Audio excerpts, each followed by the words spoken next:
Well, it has been a very long time since you have heard this music, but Trenton BIC Las Vegas Insomniacs Part 2 did not disappoint.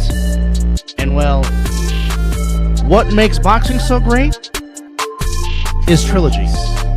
And I guarantee you, a lot of fans of the A7FL want to see it running back one more time in 2026. Welcome, welcome, welcome. Like I said, it has been a very long time since we come to you, but it is the championship game recap edition of the Mizzle and Dub Show.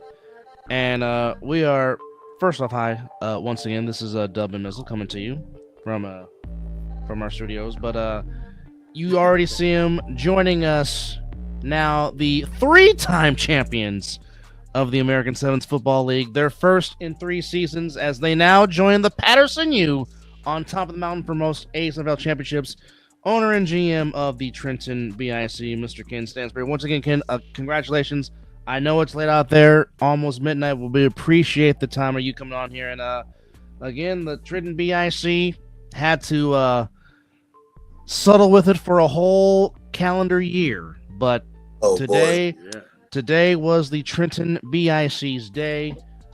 As once again, Sterry Cotrington just shows why he is just very, very tough to go against. But for me, obviously, the story of the day was one Matt Riddick, who definitely was indeed the Roadrunner, and feeding on the ball like it was some siege, trying to run away from Wiley Collier. But just how you feeling? I mean, it's been 3 long years since a team from the Northeast has held the trophy, and now the trophy once again resides in the Garden State of New Jersey, in the hands of the Trenton BIC. So just talk about the feeling of elation, just the feeling of, finally having to not have that trophy in your grasp for 3 years, and now it's back in your possession. Talk about that. Well, technically it was two because 3 years ago we won. So, it was like we were the last Jersey team to win it in 22. Correct. So, Correct. the Insomniacs came and they took my baby. I'm in my work truck right now and she in the back seat, There it is. It is. got to put the seatbelt on her. But Right. it's an amazing feeling, man. I've been proud of my guys all year, and bro, to get it done, to finally just get it done, and to beat a team that honestly, we said a lot that we didn't feel like anybody except for us could beat them. We meant that. Like, we genuinely meant that. We didn't feel like nobody else in the league was capable of it, regardless of the coast they resided in. So to beat a team of that caliber and finally get our trophy back is just amazing, man. It's amazing. Now, it didn't start off too hot for you guys. You guys got down 14-6, and then you guys kind of get it together. But again, just talk about the poise of your MVP, one Sterry contract. He just seemingly does not seem to get flustered in these situations at all. It doesn't matter what the score is or what time in the quarter. Just talk about just how special number 4 is. He the GOAT. Like, there has never been a quarterback that I would pick over Sterry. I don't care how long this league went through, and no. I've been on a team with a lot of quarterbacks. I've won championships with different quarterbacks, but him particularly, there is none like him. Like, he has a high level of IQ, but it's actually much more than that because he loves this shit. He loves football. Like, he doesn't, this is what he does. Like, in his spare time, he'll go watch film. Like, not because, oh, I'm trying to get better right now, but because this is what he likes to do. Football Like, is life. football is life for him. Like, he's an amazing dude, bro. Amazing dude and an amazing talent to have. Like, I wouldn't pick another quarterback over him, bro. Like, just amazing on multiple occasions. Even last year, our special teams let us down. He went out and led almost a game winning drive, with 17 seconds left while he was hurt. That's the kind of character he got, man. And like, I watched him play all season, both sides of the ball, multiple picks, a couple pick sixes, no interceptions. He was careful with the ball. And I can remember like maybe maybe 3 times where it even got close to being an interception and a guy dropped it. But that's out of almost 300 passes. He just was very careful with the ball, bro. Made smart decisions on the fly, got to deal with everybody talking to him and all the pressure. And it's just, bro, you can't ask for better than him, man. You just can't. So you guys win in 2016, being the Chiefs. Then, of course, as mentioned, you guys stopped a three-peat attempt of the Patterson U by beating them in 2022, and now you stopped the Insomniacs from trying to make history here in 2025. Just what is it about you guys and just trying Three to P killers. just Three P Oh, just killers, yeah. huh? stop to Three stop P three-peat? killers. Y'all three P killers, huh? We the three. Listen, man. Every now and again, a team gets to taking over and dominating, and God says, "Go get them." You know. You know. He Oh, sends us to I like humble them. that. You know how that I go. like God, that. God. We are BIC, man. For those that don't know, it stands for Brothers in Christ, man. So Yes. every now and again, God say, you know what? I need you to go humble them, bring that trophy home. Yeah, that's There it it. Well, is. I mean, I hopefully like we that. don't gotta wait 2 more seasons for somebody to win back to back to win again. But you know what I'm saying? Well, Like, I mean, realistically, that's the only thing that the Trenton BIC has not done is gone back to yeah. back. So obviously, that's obviously a goal for you guys going into 2026.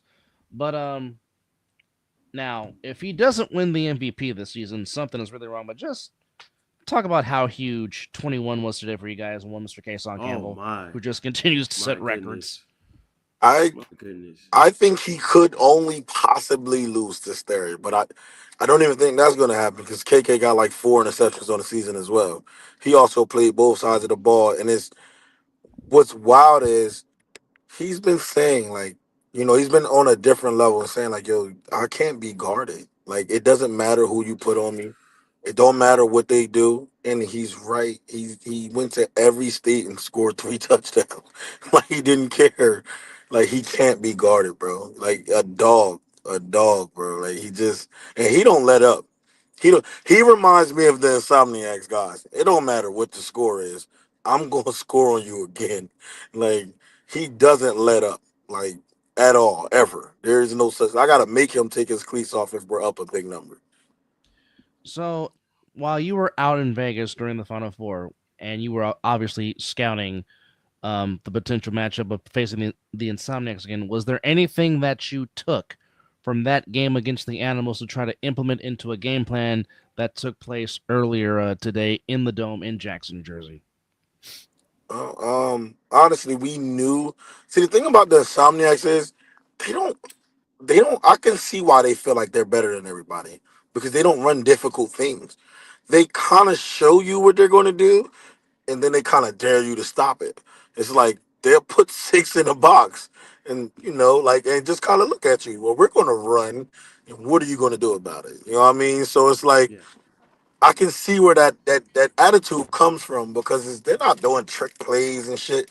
No, they're lining up in your face and they showing you what they're going to do. So we knew what they were going to do. We knew they were going to run heavy, and we knew they were going to do their thing with Davik. The main problem was we couldn't stop Davik. So He had a fantastic scouting game went for well, sure. My but goodness. That guy yeah, has a lot of speed, ton of we speed. got we got a lot of everything, bro. I don't know what happens with them couple passes he drops. Like it's like 2 or 3 he drops a game. I don't know why, but without them 3, he'd have 9 touchdowns a game. Like it's 100. it's it's That's crazy, big bro. facts. But yeah. So I mainly just took from them that I didn't think they would try to trick us. I don't. They did one of those fake sweet throws. Like, but I didn't think they was going to try to trick us. I think they were going to stick to who they are, and they've been telling us. They've been saying it all along. Like, yo, we're going to go play with who got us there, and we're going to play how we've been playing. So, we knew that their film would be exactly what they would do because that's what they do. Honestly, that's what makes them great. Like, they don't change what they do. They adapt to you. If they go down, they will adapt to you, and they adjust very well. But I mean, their identity is their identity. It's not even a question to it. So yeah, I guess the biggest thing we took from film was that just knowing that they're gonna play Insomniacs ball. They're not gonna play ball towards you. You know what I mean? They're not gonna play BIC's ball. They're gonna play the way they play. Prime example, we up 2 touchdowns in the fourth quarter. They come out with a heavy box. My team screaming, "Get more corners on the field!" I said, "Look, look!" And they gave RTC the ball. He broke what a 50. Uh, Oh, as just he like was on the other giving side of the us, ball. Every time I, he was giving good, he giving us good stuff, which he was good a content. guest this past Friday on the Pro Dropouts, which momentarily we will be joined by JP, so he can give us his thoughts on what we saw. Which again, if you watch the game on the watch along, it's also on every outlet that we had today. Which we appreciate Chris and 25 and JP for joining us. My bad, I, man. it was the same thing on Friday with JP, so we understand. But go ahead and continue your point, Kenny. Oh, I was I don't even know where I was You was at. I talking ain't gonna about lie to you. RTC broke a big one when they were running the ball, and your team was asking for more corners. Oh yeah, because in a regular game, a regular team is going to go down that much, and they're going to run 4 wide, 3 wide. But Mm-hmm. I learned a lesson from the chip game we played with against them and the ones they played with the Insomniac. I mean the Nightcrawlers when they were down. And Mm-hmm. the one thing about them, like I said, their identity is their identity. They will run the ball when they're down. Mm-hmm. Like in the second you go out there with a safety and 3 corners, they bust a 70-yard touchdown because they put big bodies on the field and they run at you. So it's like you gotta respect who they are. You have to respect their identity. So I just didn't change it. I know it looked weird to people, like why aren't you, putting in safety nets? Well, we tried that and he bust a 60-yard run in the fourth quarter, down 2 touchdowns, bro. Like that's just their identity. So I had to learn from that. That's something I watched about them that I just learned from film over the last couple of years. Now, That's a very good obviously, analogy. after Danye took one back to the house, that's when you Oh yeah. instill Mark Bagway, and that was no more returns for the Insomniacs in the 3-on-1. But I That was mean, a just smart talk move. about just adding the element that is Mark Bagway. Obviously, we know what he did back in 2023 as a Tampa Nightcrawler against these Insomniacs, but just his neutralizing of the 3-on-1, in a sense, having to give the Insomniacs long fields to drive on. Just talk about that strategic phase of the special teams. Man, I don't think there's words to explain you know, how great it is to have somebody like Bagway come and play with you. He First things first, you would think somebody of his talent would be a little more big headed, but he's just not. And it's weird because he even when I talk to him, he says, "Yes, sir, yes, sir, I understand." I'm like, I respect, the respect, but do you know who you are? Like when when he gets called off the field, he doesn't say shit. He doesn't complain or I say I need you on special teams. He say yes sir. And he goes out there and throws the ball out the back of the end zone consecutive times. Like yeah, I wasn't letting Danye keep doing that. Like, Football I player. learned my lesson. He's like, once was enough, no more. But I Twice is mean, too many. twice is too many, exactly. Mizzle, what you Once got for was enough Kenny? last year. Yeah, Factual statement. very facts. I just wanted to ask about Hollywood stepping up in the fourth quarter, making those big catches, Oh, that fourth down and catch. going up in that one pass that Sterry took where he went up to go get it. I mean, just what can you say about Hollywood, man? Just a tremendous football player. Yo, my son told me today. Uh, he said, "Dad, I have a new favorite player." For some reason, I'm thinking we talking about the NFL, and I say, "Okay, who is it?" And he says, "Hollywood." And I'm like, "Oh, really?" And I said, "Why?" He said, "Bro, did you see that clutch catch?" He's like, "He's shorter than me. He went all the way up there and got the catch." And Yeah, I the was hops are like, Yes. ridiculous.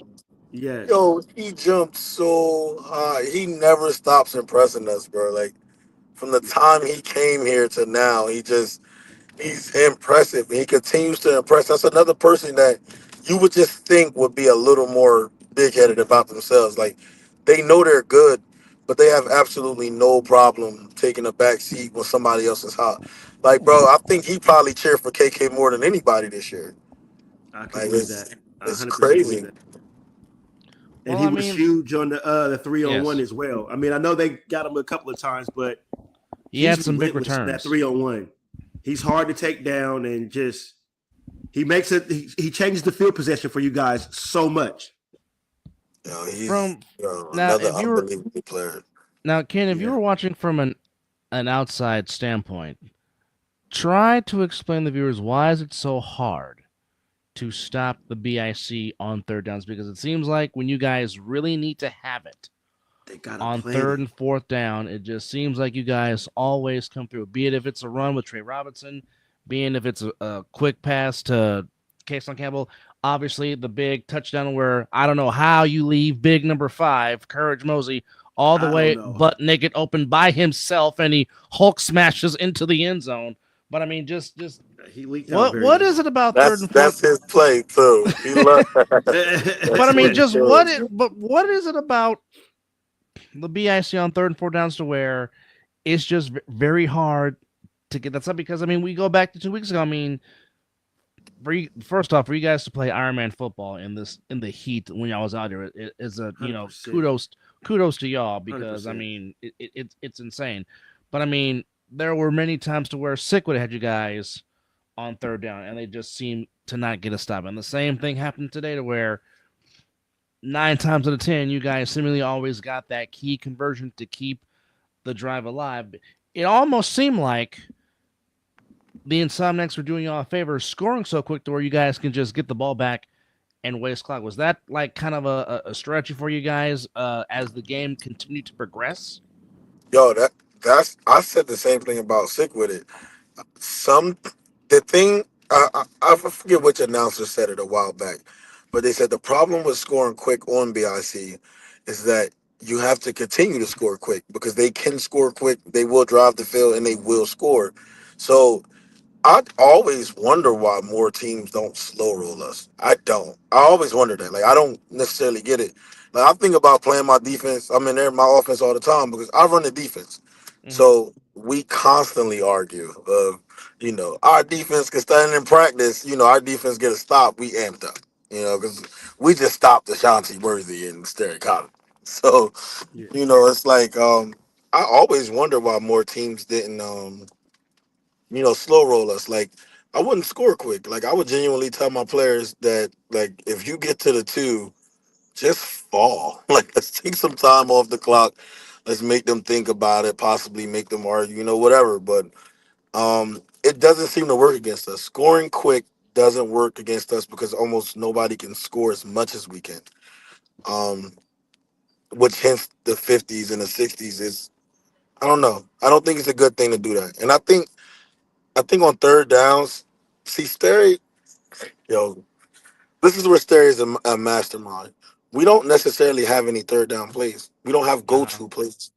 Uh huh. Like it's all about what he sees on video. Like so Mm. if he sees that on third down, your cornerbacks like to bail, then he'll tell them to run a stop at the sticks. Or if he sees on third downs that they're more concerned with the deep third, he'll tell them from me run a nice little shallow cross across the middle. Like he's just a genius. Like he does this for real. We don't have any real go to plays as far as third down goes. So I just think that That's might be why it might that's be so crazy. hard. It's hard to watch film on that, like, because he's going out there and he's looking at your defense, and then he gives the routes. He sees on he's already studied your cornerbacks. He's already studied your safeties. So now he go out there and he'll look at them and give you a route according to what he thinks they're going to do, and he's just right 98% of the time. It's That crazy. is ridiculous. That is ridiculous. Sterry's a madman, bro. He really is, bro. I You couldn't I really couldn't ask for a better squad, bro. Them you guys, really bro, they love the game.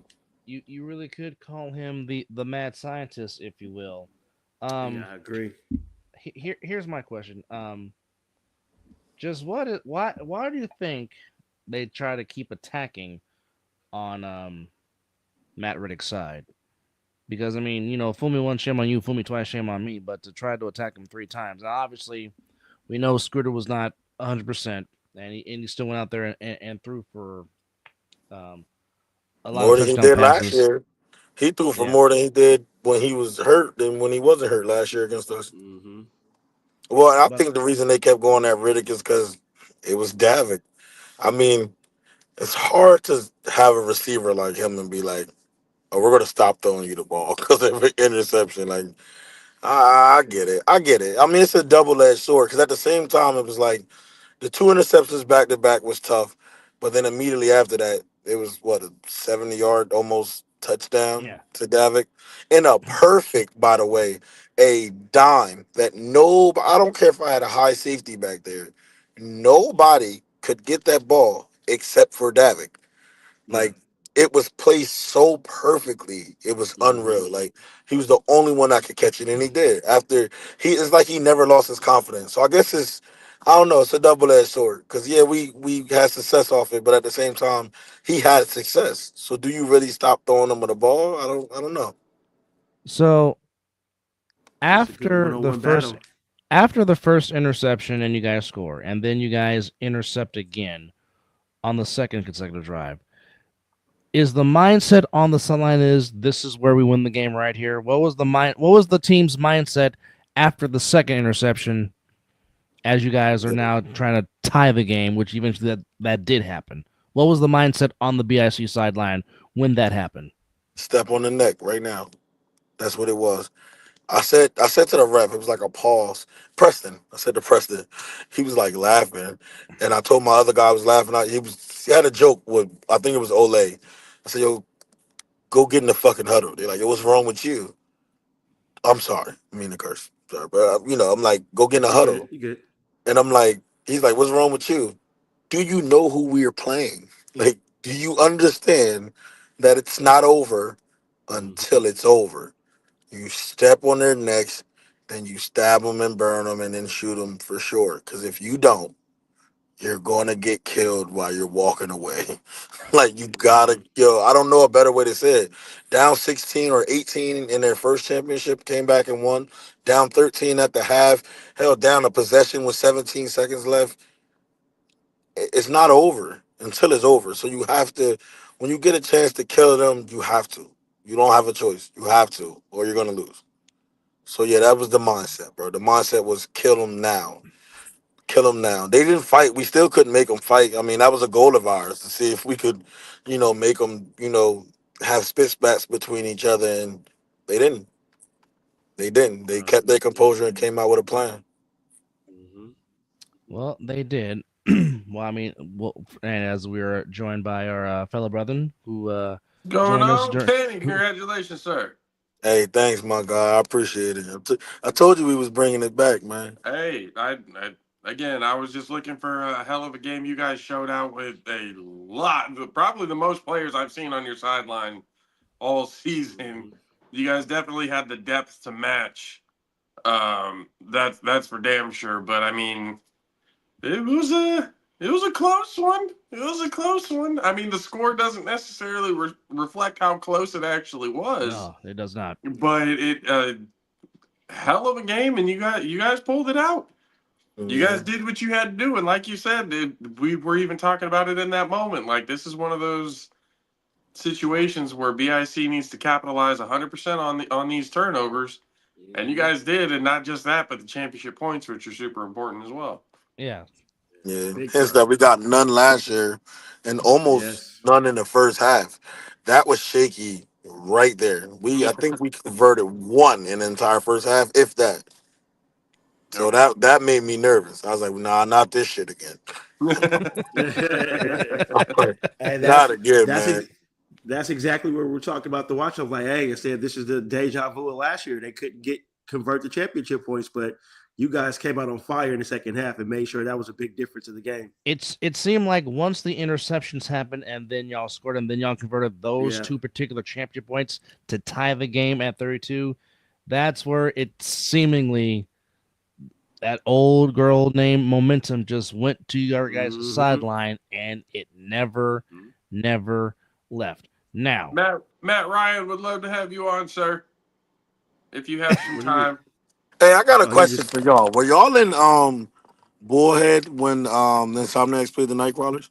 me Yes. and JP were, they yes. were, yeah, they got. I This was the first time playing indoor with A7. We played at a few fields. So far, my favorite before this was Kyle Ripken Field in Maryland. It was like a baseball, like a double A baseball field. It was just really cool. They had like the jumbotron and everything. But outside of that, this was my favorite because although the house wasn't extremely packed, when something happened, the atmosphere was crazy. And it just all I can hear is that everybody telling me like, yo, y'all should have came to Bullhead. Like Bullhead was wild. Like all the and you can Bull, hear it through the camera.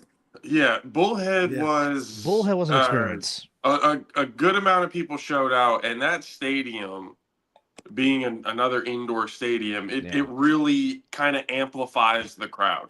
Mm-hmm. So having it indoors is definitely a different type of experience than having it outdoors, that's for sure.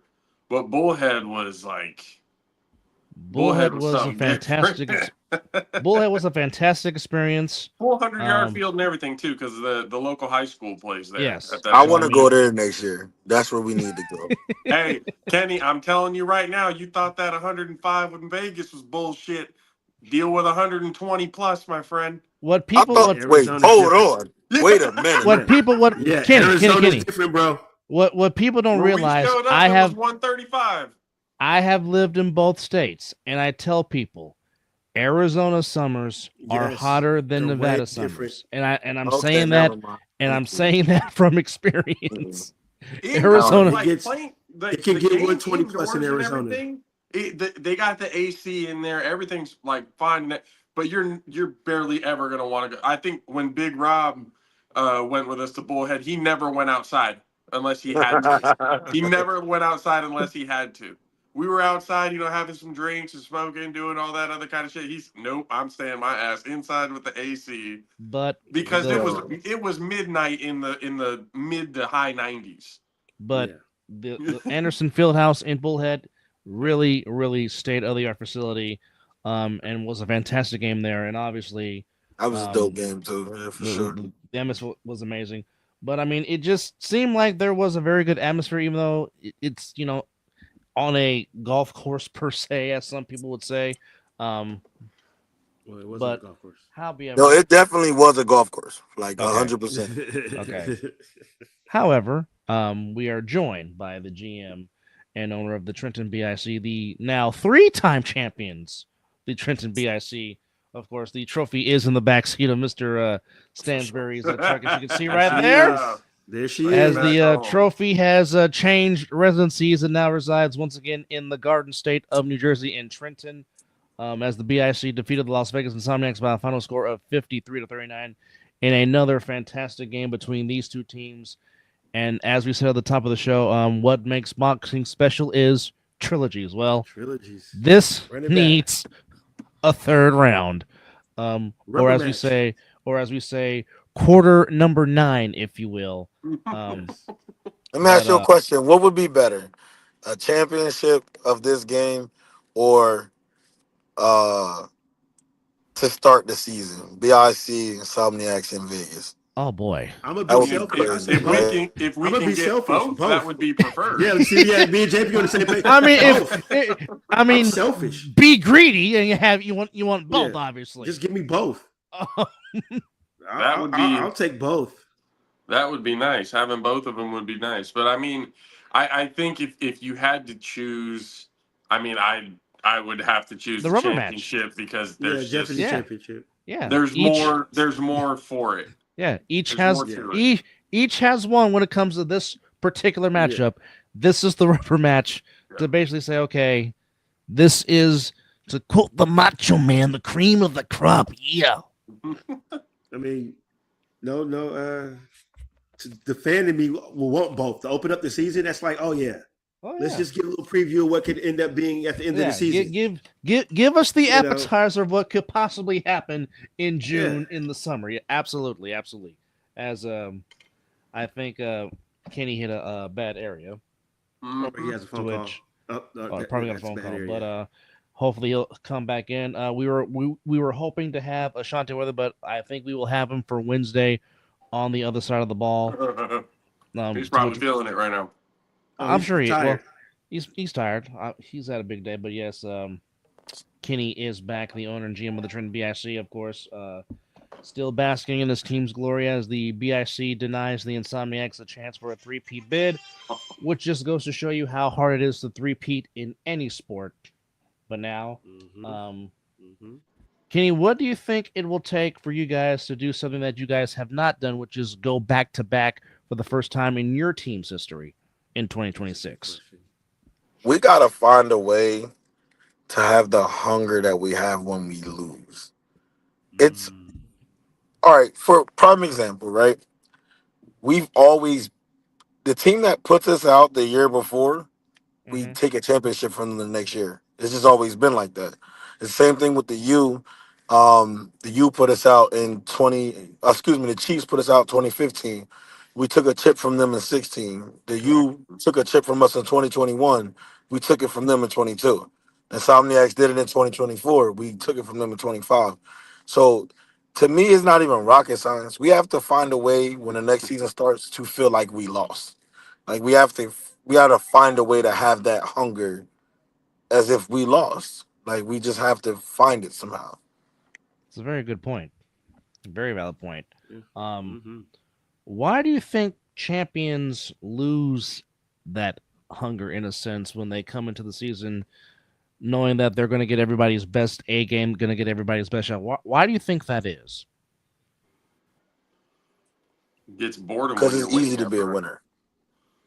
Ooh, great answer. Oh my goodness. Yeah, when you win, yeah, it's easy to be a winner, man. When you win, nobody's questioning you on what you did wrong. Nobody's telling you what you needed to do better. You won, so that's very easy. What's hard is saying, why did they beat us?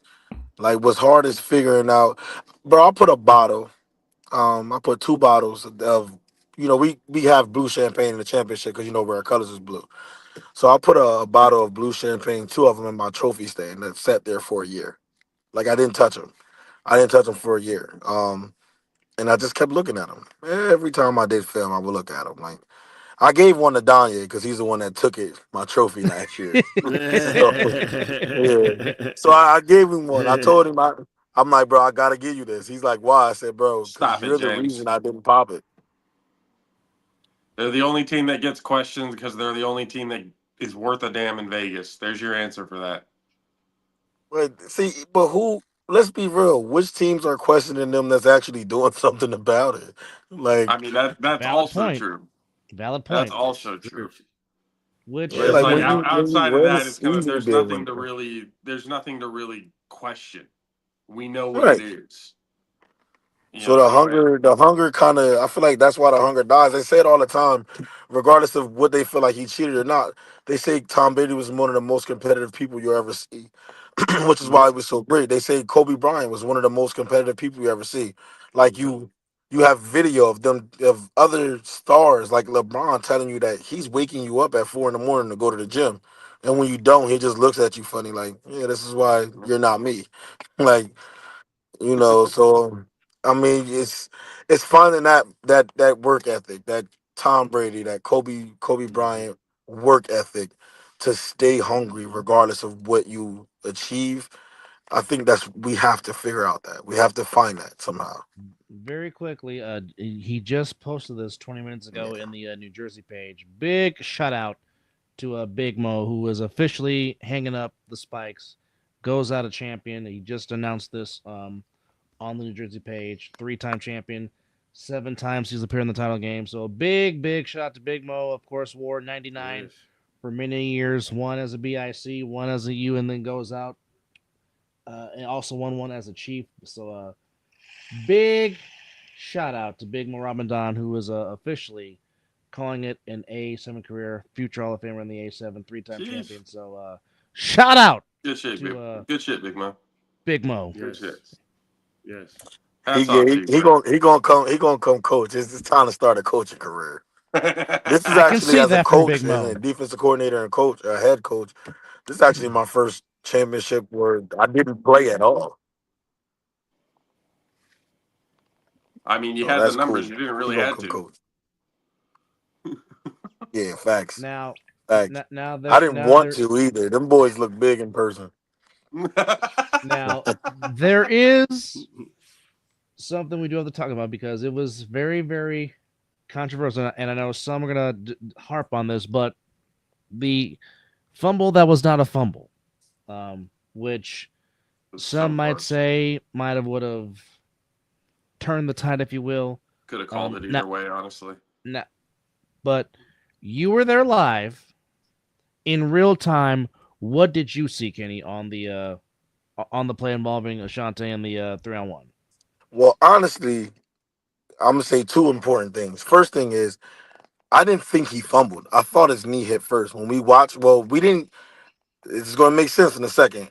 We didn't see the replay on a big screen. We were just watching it on our phones because there was no clock in there. So a bunch of us had the game going on our phones. So we rewinded and watched the replay, and we was like, "All right, bet he's not down, cool." So then they explained to us something I had no idea. There was an inverted whistle. Preston blew the whistle early. Um, but what they, which I don't know if it's correct, but this is what I was told by the refs. Even if it's an inverted whistle, if the ball was already out when he blew the whistle, whoever recovered it after the whistle is who gets possession. Um, I don't know if that's true or not. Honestly, I've never heard of it, so I don't know. But I mean, well, Preston what I during the can, play was pointing like it was Insomniac's ball. He dropped the fumble. He He dropped the dro- that's he fumble what threw I'm the ball. saying. I beanbag on the can't be mad at Preston. Yeah, the he bag. threw the beanbag on the field, You know, and it And looked pointed. like simultaneously as Worthy's knee was going down, that's when JJ Pugh punched the ball out. And to some, they thought it was a fumble because from what we It saw possibly on was. screen, he was rolling it Insomniac's ball. We thought that was the original call on the field. Mm-hmm. then as you It see the was. replay, like I looked at the replay over and you can ask Mizzle. I was right next to him. I was looking at that shit like a goddamn hawk, and it looked like again you could have called it either way because it was less than a millimeter that you could have probably seen if you did even say you could say that his knee was down. You could even say that his elbow was down before the ball got Or popped you could out say that he fumbled. because when Ashanti had the ball, he had it tucked right here. So when his elbow hit the ground, that's when that it got peanut punched. Everyone was focusing at the knee. I saw the elbow touch I didn't before think the it was ball a came out. fumble. But this is where the kicker is. This is where I don't blame the refs. So it seemed like this big debacle, and it seemed like the refs' fault. They got the shit into the dip. They got the bad end of the deal. I'm gonna tell you how. So I got fed up. Like I kind of have a bit of a temper, and I tell Preston, I say, listen, whatever you're gonna do, just do it. If it's their ball, if it's our ball, whatever you're gonna do it. So he literally says to me, I can't.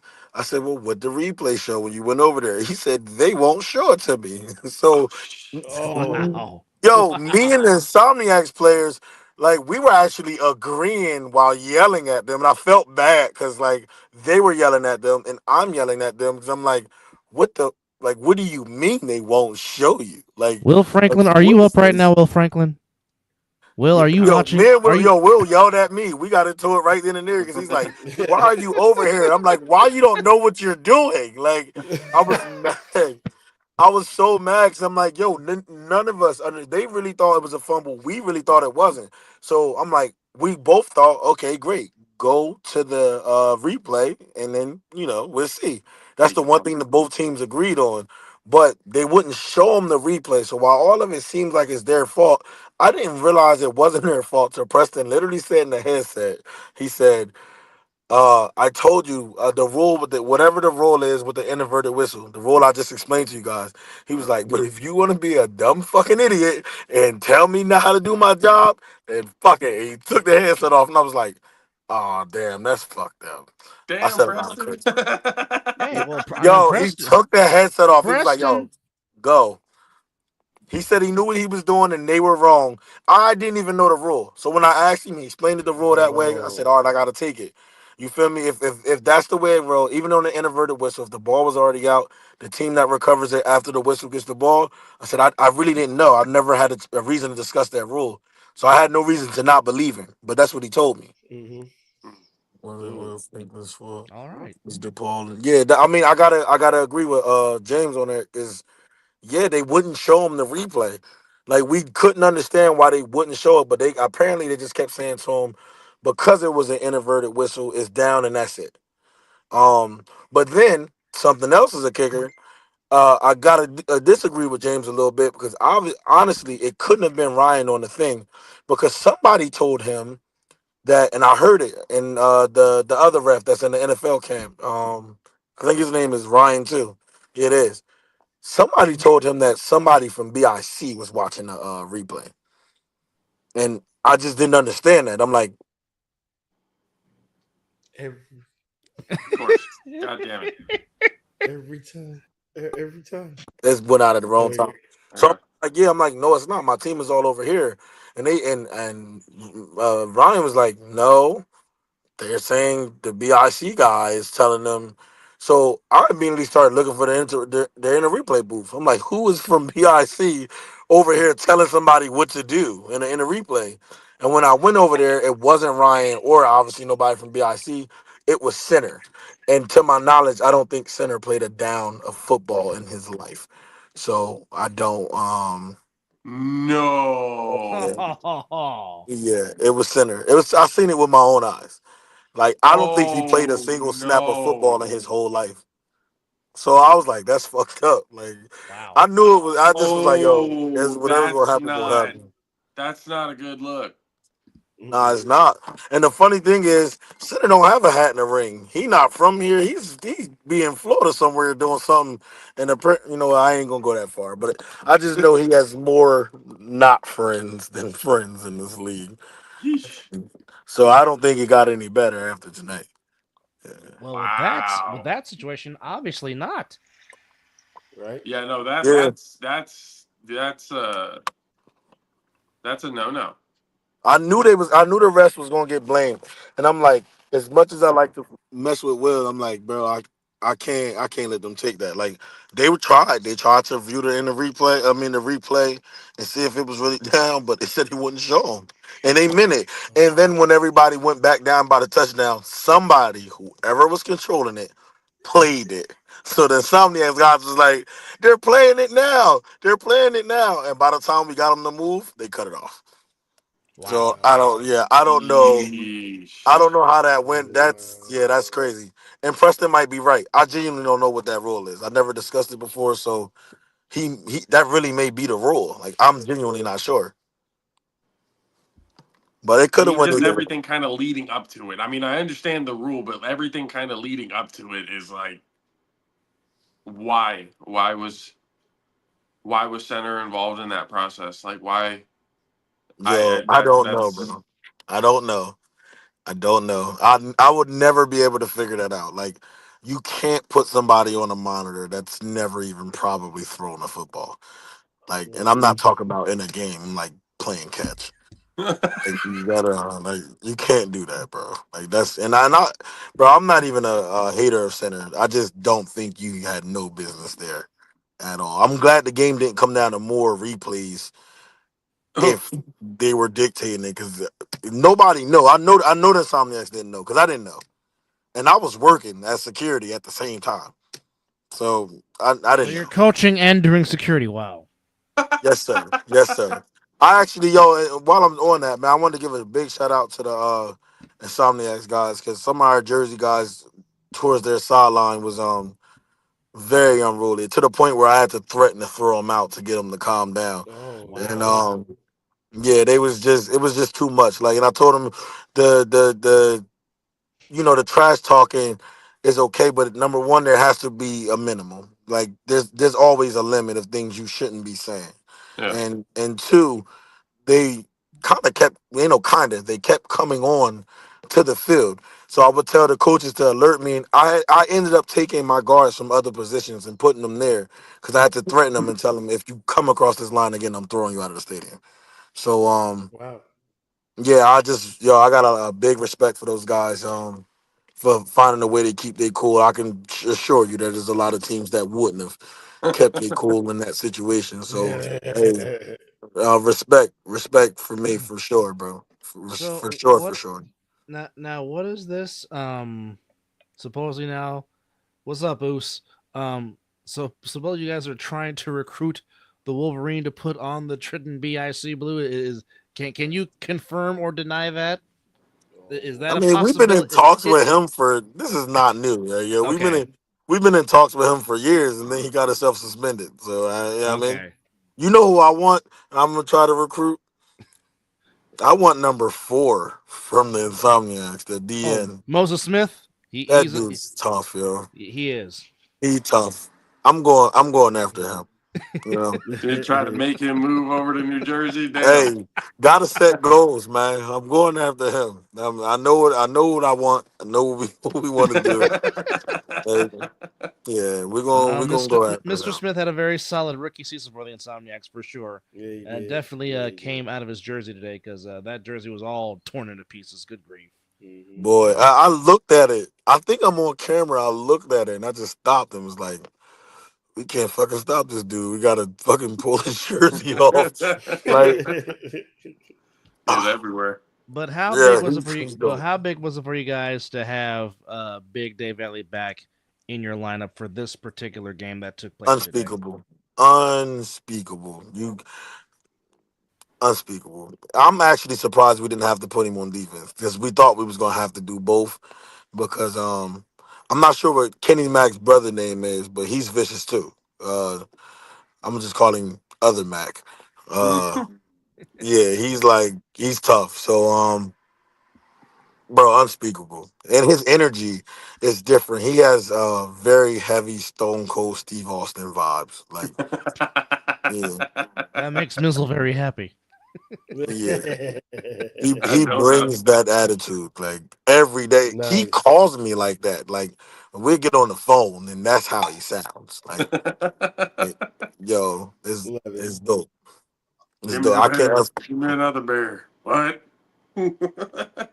Hey, for real, I'm telling you, I should have Oh got him shit. 2 beers and a vest today. It would have worked out. It would have That worked would be out. good. That Full would have been full good. BMF walk in full effect. Go figure. You So know what I did mean? did y'all? I mean, we had been talking about it before that how much this game meant to the East Coast as in general. You know, with everything all considered, did you guys really feel the weight of the East on you guys during this game? Fuck them guys, man. I don't know. Sorry, yo. I'm saying, like, hey, bro, we BIC, bro. Like, hey, Fuck them listen. guys. I love it. I kept telling the West Coast guys. I would hear people say, "Yeah, we got a championship," and I'm like, "You play for the gold. You don't got anything. Like, you don't." I love the state spirit, but until you start worrying about yourself, it'll always be let's hope the Insomniacs win. Like, same thing over here, bro. Like, I don't care what them other guys do. I didn't care about their weight. We lost with 17 seconds on the clock. We beat ourselves up, bro. Like, yeah, the weight of our own team was enough. I don't know what the rest of the state was doing. I mean, I don't know. I don't care what they were talking about or how they felt. Like, I don't know. He That's on said them. fuck he said fuck them like fuck them kids. Wow. It is what it is. That's kind of how I feel. Like, it is what it is, bro. We gotta worry about us. Like, we gotta worry about Yeah, us. I get it. I mean, yes, Yeah. same league, same division, but this is our organization and you're your organization. So I totally understand that style of thinking. Absolutely. But I think it's because the West Coast is still fairly new, right?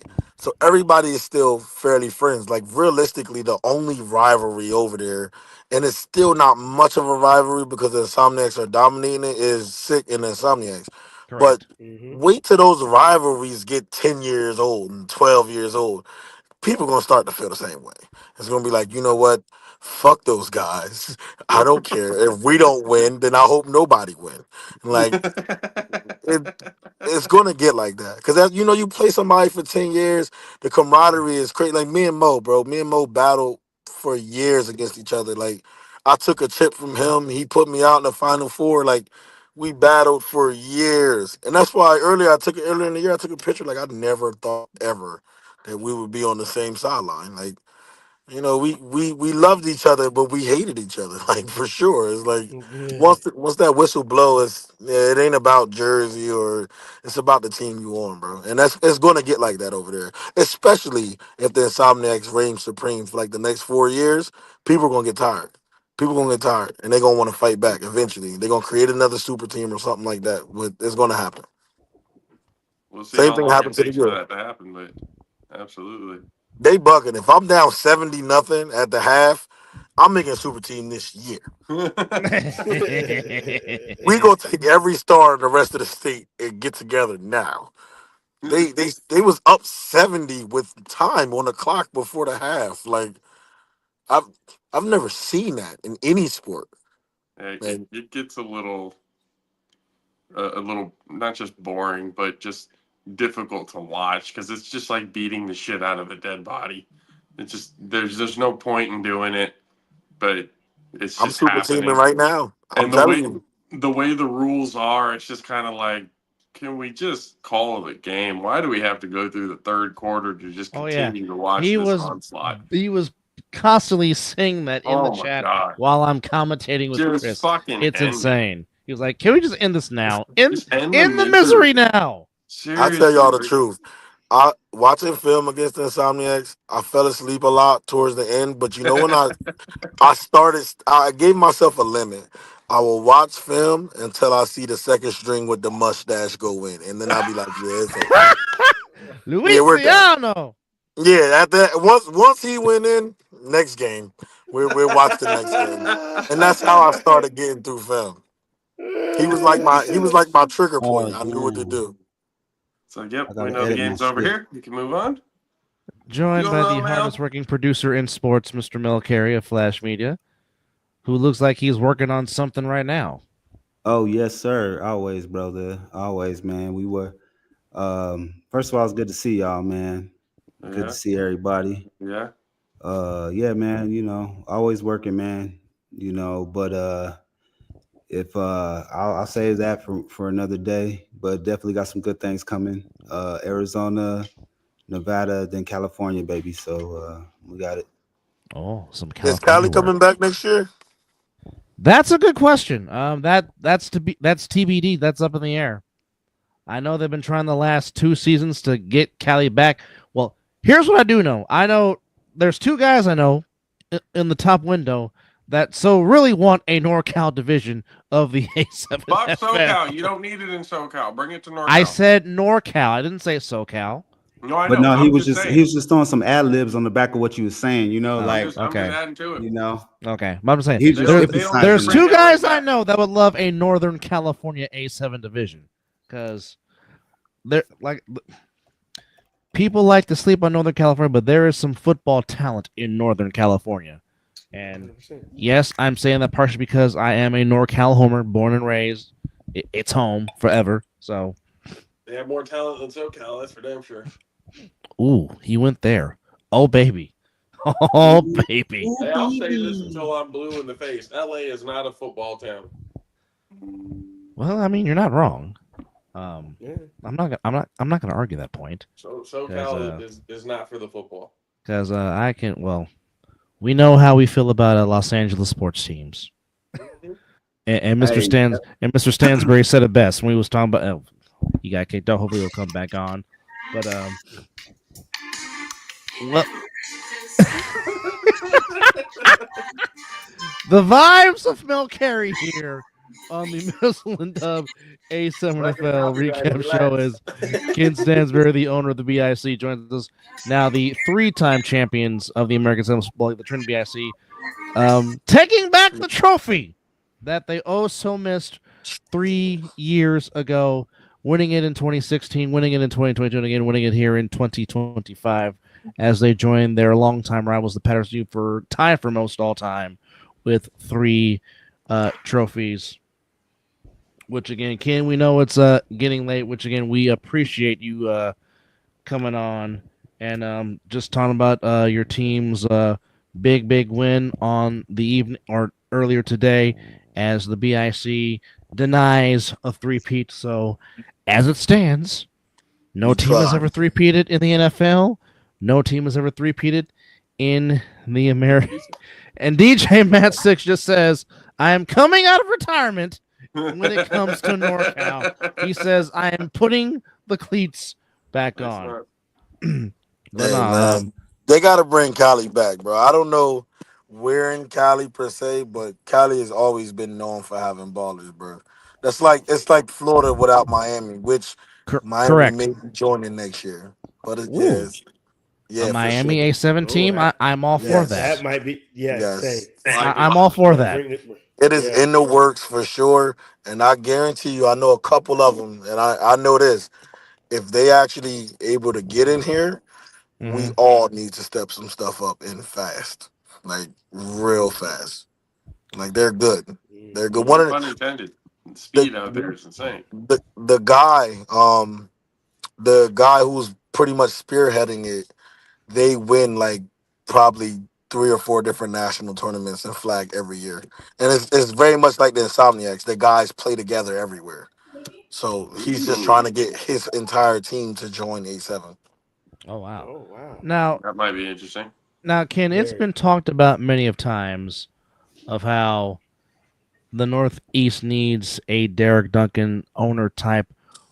How do you think that can finally happen for the Northeast to have an owner like that to where he can take care of his division, kind of like how the way Derek does here in Nevada?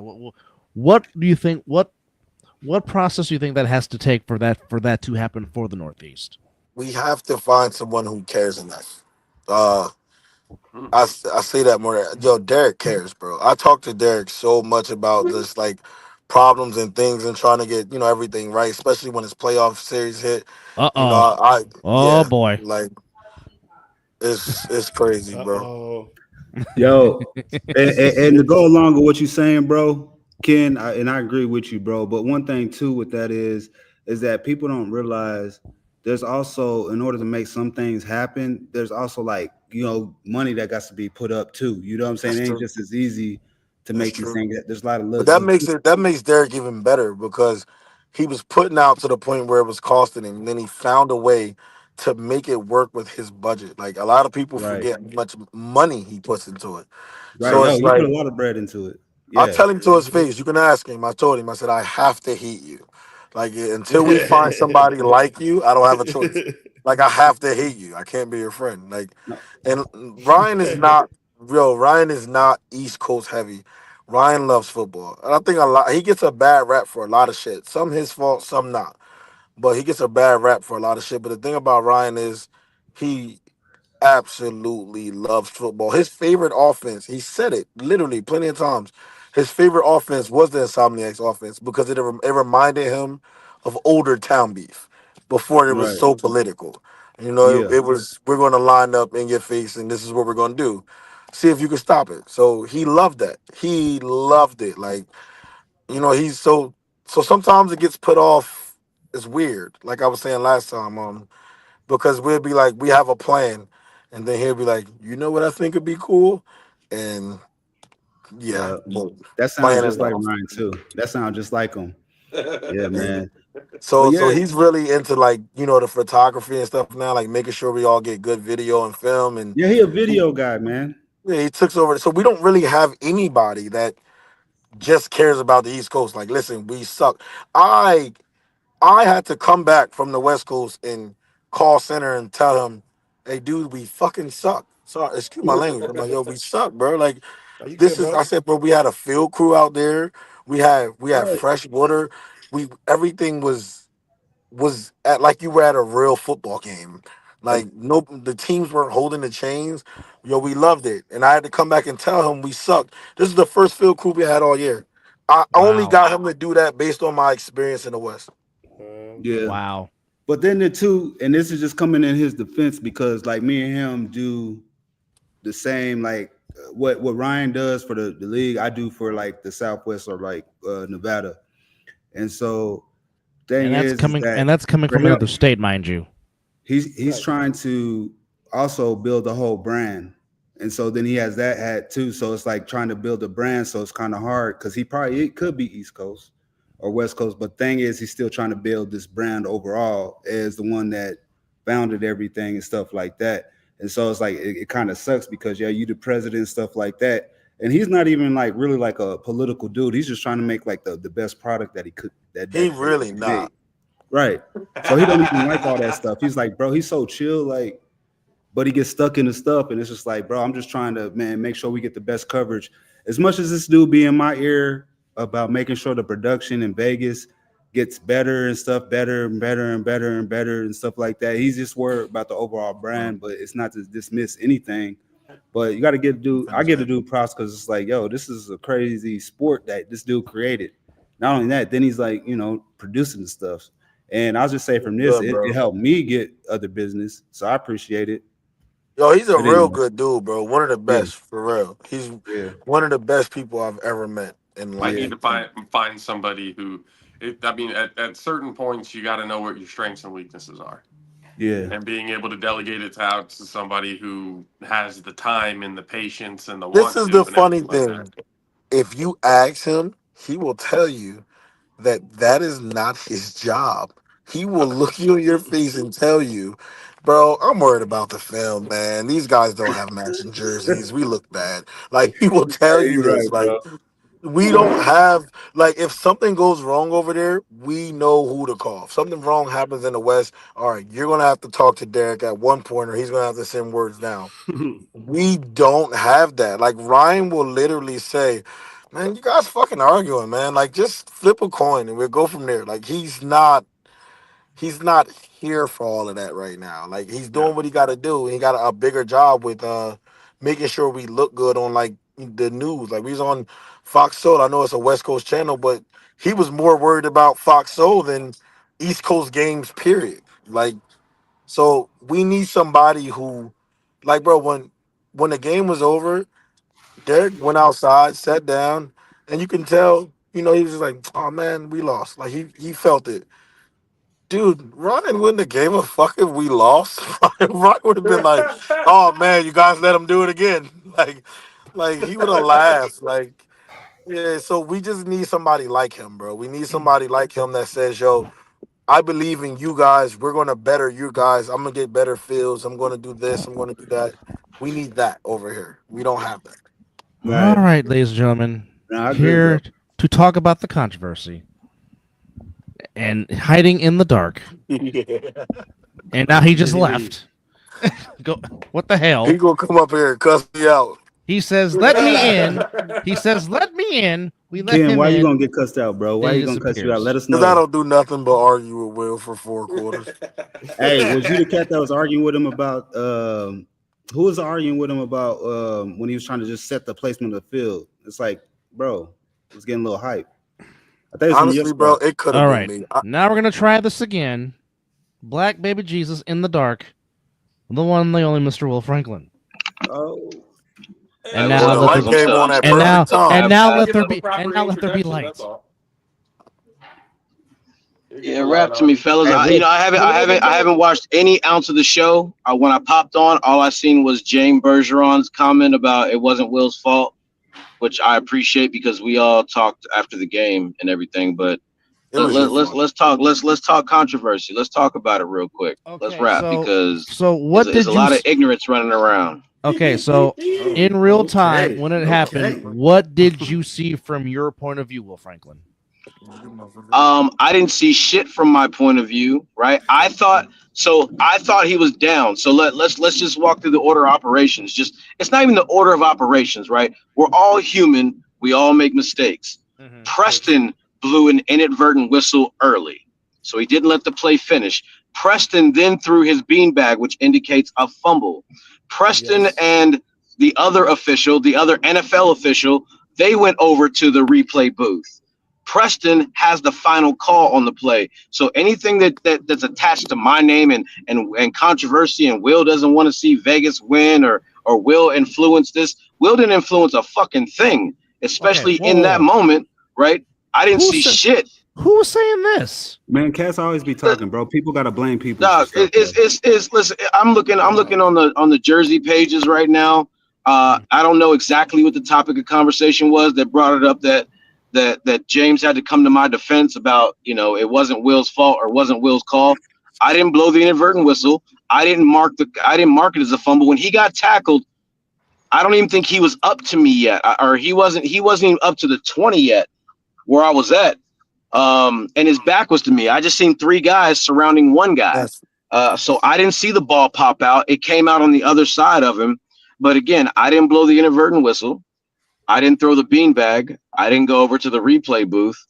And tonight that was a fuck up in the production department. That was definitely a fuck up in the production department. And so what a lot of people don't realize, and I have to continue to tell you guys this shit, is if it's not written in our rule book, then we defer to high school rules. Because of now we were trying not to defer to high school rules in that situation, but because production was fucking with us on that replay, right? Straight up, flat out, no bullshit. Because they were fucking up on that replay, What's up, Mike? We had to defer to high school rules. So in high school rules, I'll explain it both ways. In high school rules, when there's a fumble, when a fumble happens on a play, and an inadvertent whistle happens when there's a clear fumble, and an inadvertent whistle happens in high school, there is no replay. So the ball automatically goes back to the team that was in last possession of it, which was BIC. Now, what all you guys like to do when you prognosticate and you guys are talking over controversy and shit, you guys like to try to defer to somewhat of a college / NFL hybrid rules, whatever it is you Breaking know. up. So in college and NFL, when there's a fumble and an inadvertent whistle after a clear fumble, it is first one to jump on the ball. So we all know the rule of thumb when growing up playing football is play into the whistle, right? Yes. Yep. And I get there's some differences in how, our rules and how it all works, but only in college and the NFL, even when there's a fumble and even when there's an inadvertent whistle, that play is not dead. That play, it's whoever jumps on the ball first. And I know that's what a lot of people are looking at and that's why Preston initially, blew the inadvertent whistle. So he didn't let the play finish. The ball popped out. He marked it as a fumble, and he marked it as Insomniacs' ball. But that whole production issue, not allowing us to see that replay to get it right, caused us to have to defer back to high school rules. And the team that fumbled the ball, that was in the last possession of the ball when the inadvertent whistle happened, is who the ball was awarded to. Now, I haven't seen the video, right? There's a few people that are saying no matter what, inadvertent whistle or no inadvertent whistle, had we been able to see the replay, they said that he was down anyway. I haven't seen it for myself yet. I have not seen it. So, I would depend on some of you guys who maybe got to see the review at home 2 or 3 times. Was it a fumble or was his knee down? You honestly, Will, when you go back to look at it, I had said it during the thing, I'm not going to get mad any way they call it because it was such a close play. It was bang bang. It really was bang bang. So millimeters could have possibly, literally at the same exact time, knee hits the ground, ball could have been out, but then his elbow was also down. There's a lot of factors that looked into it going, if they would have called it either way, whether it would have been State BIC's ball or the Insomniacs ball, I wouldn't have been mad at it. It was so close. Yeah. So I'm gonna say this, and this is not a rule. This is my personal thought on the subject, right? When it's bang bang, and we can call it simultaneous, like in baseball, tie always goes to the runner, right? I think in these types of bang bang situations, tie should go to the team that only has one person on the field who's at the disadvantage of, if there is a fumble, you could easily have someone just lay on the one guy while the throw off team just recovers the ball, which would be no harm, no foul, nothing against it. That's our game. But if it's bang bang simultaneous, and it really and you guys as a 4 or 5 man panel watching the game can honestly say it's bang bang, my personal preference is the tie should go to the ball carrier, that he was down. That's fair. Unless of course there's absolute video evidence fucking trumps everything, right? Bang bang in real time is definitely not something that happens in milliseconds, while it's being slowed down. You know what I mean? But the one thing I fucking despise, man, as an officiating crew, like, I'm the only referee that's taggable, right? Out of all those referees, I realize I'm the most visible, I'm the most known in this league. So even if it's a mistake on someone else's behalf, I know I'm getting tagged. No big deal. That's the job I signed up for. That's the spotlight I put myself in. Big hat and all. Big hat and all, no matter what the situation, right? My shoulders can bear that shit. But motherfuckers, one thing that I hold true to my heart, I don't give a fuck who wins these games, right? If the A7FL wins, I win. There were so many sponsors at this game tonight that if the A7FL wins, I win, right? I don't give a shit who wins, especially with the sponsors that were in the building tonight. There was a cryptocurrency company that was in the building that if that deal gets inked, right, shit's gonna change. Facilities like we played in tonight is gonna be the norm. Owners lining up to buy franchises, I believe, will grow exponentially. That list of inquiries that we get. I'm not gonna say a bunch of niggas gonna buy franchises and shit, but the list of inquiries, I believe, will grow exponentially and that was just one sponsor in the building. That crowd was fucking electric. That game was electric. But the one thing I cannot stand as a referee personally, and this is my personal thing, is I can't ever stand for a team to feel like they were cheated in any situation. That call was made correct. That call was correct on the field, the way that we had to adjudicate it, right? The way that we had to call it in that moment. And we let those players decide that fucking game. Yeah. What y'all did? Y'all really let them play today. Hey, Will, and I gotta say, man, I thought you did a great job, bro. For real. Like, I appreciate that, man. But I think you suck, bro. You know what, man? Full Diddy, man. I probably did. Well, damn. Hey, Will, and a reach around. No on the field bullshit. with you more than me, Will? Say one more time. Who argue with you on the field more than me? Who's asking? I'm driving. That would be Mr. Stansberry. Oh fuck! No, listen, nobody. That nigga turns into Johnny Cochran every time we on the fucking field. This motherfucker's talking about laws, bylaws, rule books. This nigga pulling up police code, talking about I'm fucking with his Third and Fourth Amendment rights and shit. Like, I don't know. Really think we hated each other on the field? Will, my dog. You would. But man, the 30 seconds before the game and 30 seconds after the game, me and this nigga is at it. We cool. But in that game, he does what he's supposed to do and advocate for his team in a way that he's supposed to. Maybe a little bit of overreach with all the on the field shit, but it's never malice. It's never in harm. Kenny just wants the shit right. I'm not gonna say Kenny wants the shit swayed his way if there's an inch to be swayed his way. But that's any coach. That's any competitor worth his salt. Who wouldn't want their any competitor worth his salt? Nah, but it's cool. Like, I actually, as much as we argue, people don't understand how much I fight for, bro. Because I mean, we're in a league where when you lose, you got cheated. Like, that's just what it always turns into. That's the main excuse. Like Excuses are coming. Like I you said. feel me? They did that for the animals. It wasn't the animals players didn't even get a chance to say good game before people in Jersey was like, you see that hold? I called Will about the hold, right? And he could vouch for this. I was going over the rules with him. I said, yo, technically that hold was legal because the rules in the rule book that I just read said you can hold with a chest plate. You can grab him in his chest plate.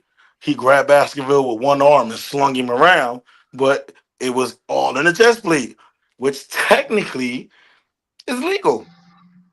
And Will was like, nah, I'm not hearing that shit. He was like, y'all can't, you get out in the field doing that. But I'm like, look, man. It was holding. I'm like, yo, I mean, come on. Any other football league is holding. But our rules say you can hold by the chest plate. It look good to me, man. Example of that coach vying for his team right now. You know what I mean? Play ball. The rules say what they say. Play ball. I don't know what else to tell you. No, but But the referee, y'all definitely let more go Yeah. than Yes. some situations. I'm like, oh, that probably should have been called. But again, you guys let the team decide the game, which is all anybody could really ask for. hey, bro, we asked for And then, Vegas refs, bro. the football gods intervened, and it ended up turning into a punt possession anyway. It really did. Mm-mm. So maybe they So say ball don't lie. Maybe it was the ball. but I get it, man. It was, man. That was a great. I can't wait to watch that fucking game, man. Oh, That it was crowd good. was electric, and the way that the crowd noise echoed through that dome, that shit was fucking awesome. Um, I'm glad not to see. The only person that I seen that they really made like a player that made a fucking comment at me was like Kenny Mack. Will's gonna make sure it came out like the BIC way. Will didn't make sure of shit. Will didn't blow the inadvertent whistle. Will didn't throw the beanbag. Will didn't go over to the fucking monitor to look at the fucking play. Will didn't make a decision. Will stood his fucking ground, just made sure niggas didn't start scrapping. Yo, That's the all Will funniest did. thing is, and I heard this with my own ears because I told y'all we was both yelling at the refs. I started yelling at Will because when Preston said what he said, first of all, which I never heard him talk like that, I was very impressed. So when he said what he said, he was like, yeah, all right, well, if you don't want to listen to me, fuck y'all. He handed off the headset. And then Will was like, I'm not taking that. So Ryan ended up grabbing it. Spadola talking to him. He was like, Preston was like, yo, I'm done with this. First down, BIC. That's what they want. Will actually was the one that was like, I don't care what they want. I care what's right. What's going on? Yeah. So when I heard Will doing that, I'm like, no. I just started yelling at Will. like they said what they Yeah, he didn't want it said. to go the other way. Like, I don't give a fuck. I just want the right call. I just want the That's what he right said call literally on the in the field. He wasn't situation. arguing for BIC. Again, that play specifically could have gone, Either way. for sure, either way. If you guys would have called it no either wrong way, it was going to answer, be, really. I think, some form of somebody was going to be mad. I will Oh, yeah. admit though, Somebody's going to be mad regardless. it would have brought momentum back to them. Oh, it would have. It would have. Oh, that was huge because because they would have had it at like what, the 15 going in. God, something like that. Yeah, something like that. Yeah. Yeah, So because had it went didn't the even other make it way, to the it would've 20. brought back momentum.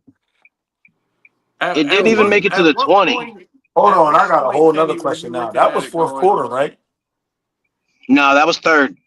Oh, I It was was, about to yeah. say. late third. It was towards the end of the third quarter. Yeah. Kenny, at Like what point were you looking at it going? Because, I mean, there were a few times. I mean, the beginning of the game, you guys were down, but you kept fighting. But at what point did you look at it and go, this is it for us right here? We pull this out, this is going to be our game to lose. Actually, it was halftime. Yeah, it was actually halftime.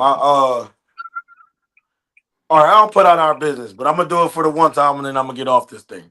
So at halftime, I walked away to do security. I wanted to, like I said, I was really upset with those Jersey dudes that was up there because they was going too far. Like when they was just talking regular trash with Insomniacs, I let it go. But I came over there and heard some words that would have personally made me do something to you.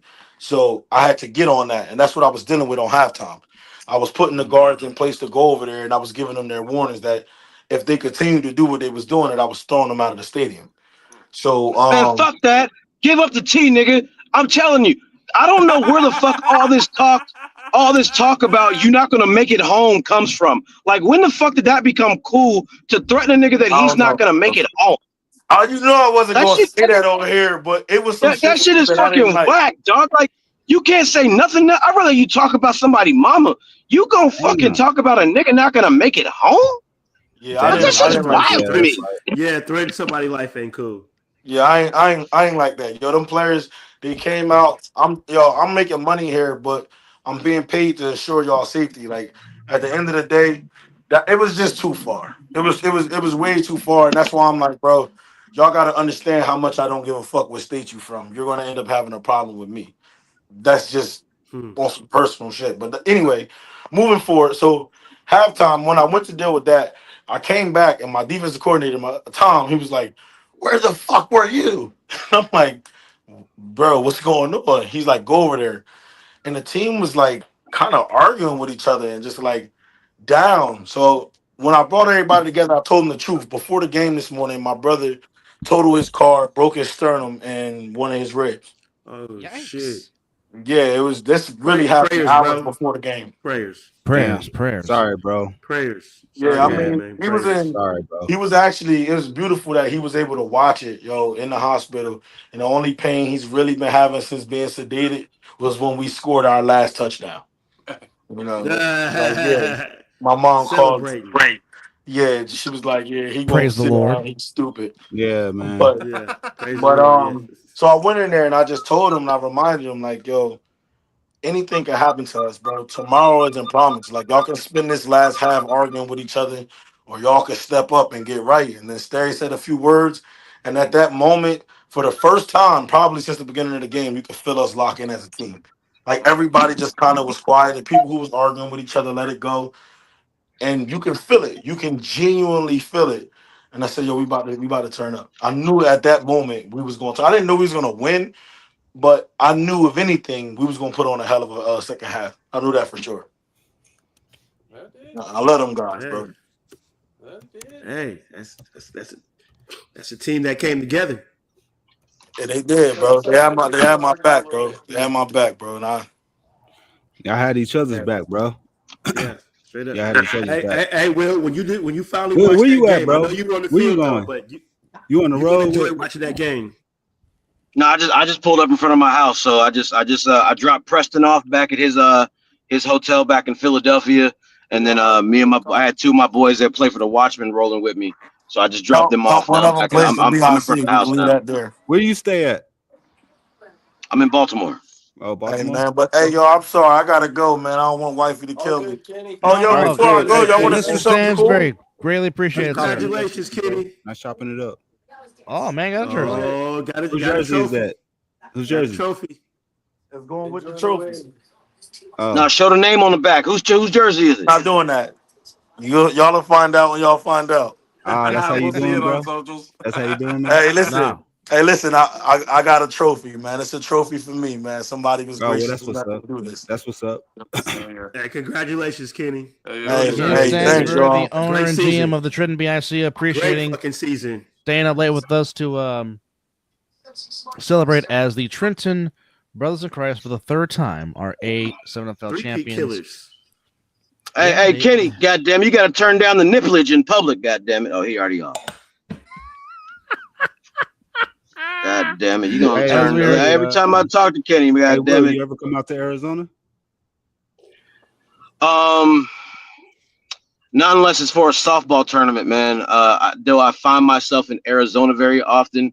Not even for work do I find myself in Arizona very often. I don't, man. What's that, Mel?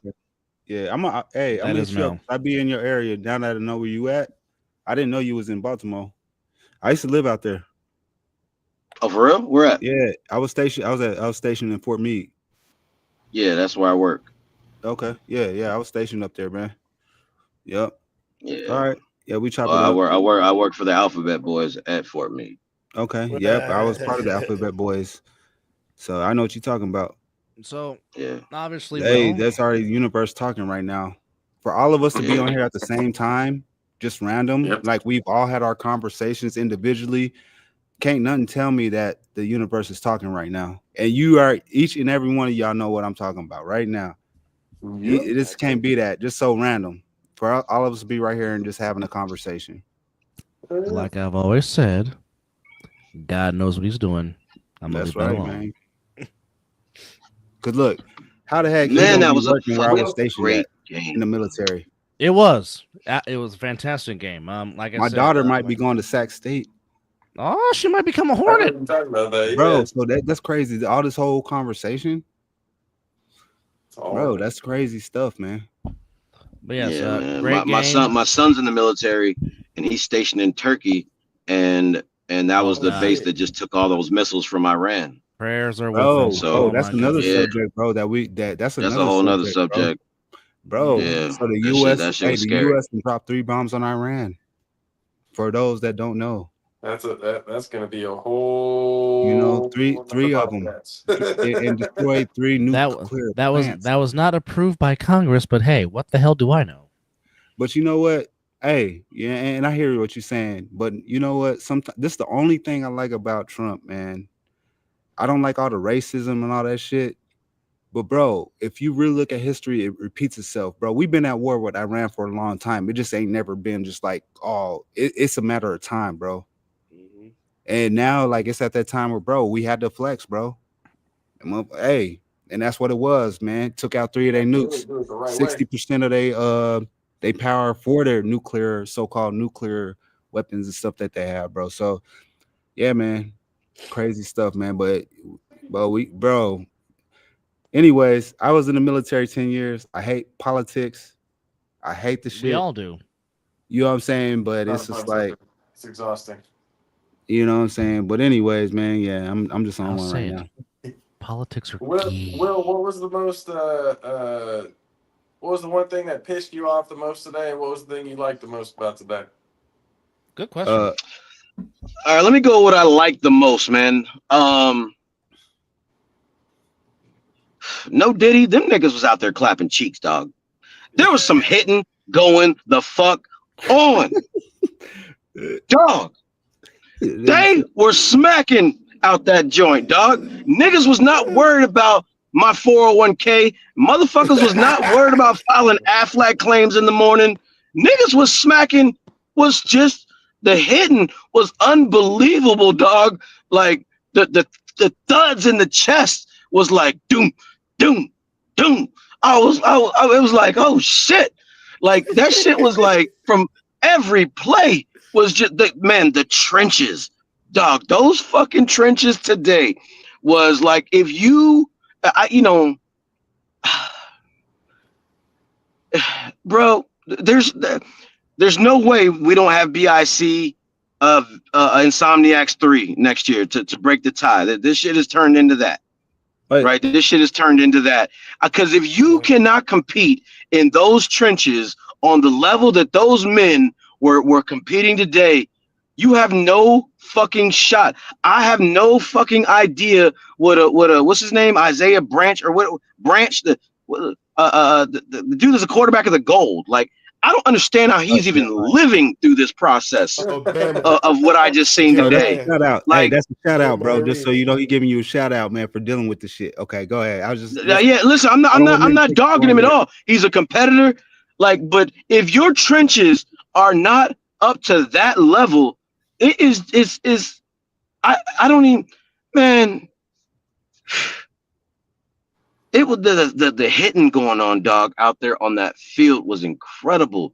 The thing that pissed me off the most is that 75-yard field and how that neutralized our 3-on-1 game. After Insomniacs took that shit back, the greatest coaching change you could possibly make is find the one nigga on your sideline that can throw the ball the entire length of the field, which Bagway has never had an issue with. But that shit neutralized 30%, 40% of what makes the Insomniacs is like I love the environment. I love the sponsors that were there. I love the exposure that we got. I love the production that we got. But both teams had to deal with it.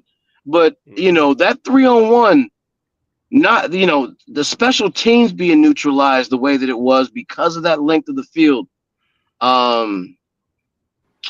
I didn't realize that the Insomniacs didn't have someone that could throw it out the back of the end zone because I didn't think either team was going to be getting the 3-on-1s about that off. too, going like, why don't the Insomniacs doing the same thing? Because Hollywood's out there getting them the extra yardage and giving the good field position with every one of those 3-on-1s. Yes. I mean, it goes without saying, like Bagway back.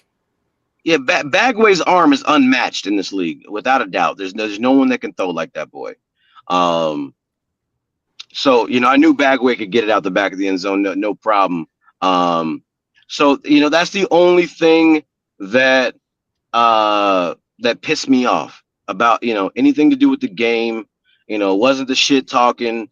It wasn't any of that other shit. It wasn't You know, the replay situation where production let us down as referees on the field. You know what I mean? Like you know, it's like, it should that was secondary. That was secondary pissed offness, right? Because of how it affected the game, but just the overall game, man. That 75-yard field. It's different. I get it. It was I get different. it, man. That was not an easy situation to deal with. We voted on the 15 as being the throw off mark. The 15 make it down to the 20, so it gets that 40 yards that it needs to qualify as a 3-on-1 throw off. So players don't get ball in hand. Knowing seeing what I seen tonight, do I wish we'd have moved it back to the 10 so we could have had a few more returns for the Insomniacs? Because that's the most exciting play in sports, right? That's what you guys announced today. 100%. That's what it's held as. Yeah. Um, Yes. I and think we didn't get Bagway more still of would have that. been able to throw it out the back of the end zone. Yeah, he probably would have. You know what else is not bothering me, but Scooter with 7 picks in the last 2 weeks. That's just so uncanny of him. Like, that shit was so unexpected, but that's just a testament to those trenches, man. Like, when you don't get to with the real issue Vegas has is that there's not enough iron to sharpen iron out there. There's just not enough iron, right? So when you get in these real situations with real controversy, with real, they've been able to overcome it these last 2 years for some amazing comebacks, and tonight they just couldn't. But that's a result of unless they're just scrimmaging each other. There's no real sharpening iron out there. They blow sick with it out, and that's respectively the second best team out there, right? It looks like college teams playing against a fucking Pop Warner team out there. I really wish we could bring that league up to being more competitive. How that happens, I don't know. Like Eric Schufer says, like, it's not his fault that all his friends are some of the best flag football or best football players in Vegas, and they're all on one team. Like, that just is what it is. I get that, and they're a product of the rich getting richer.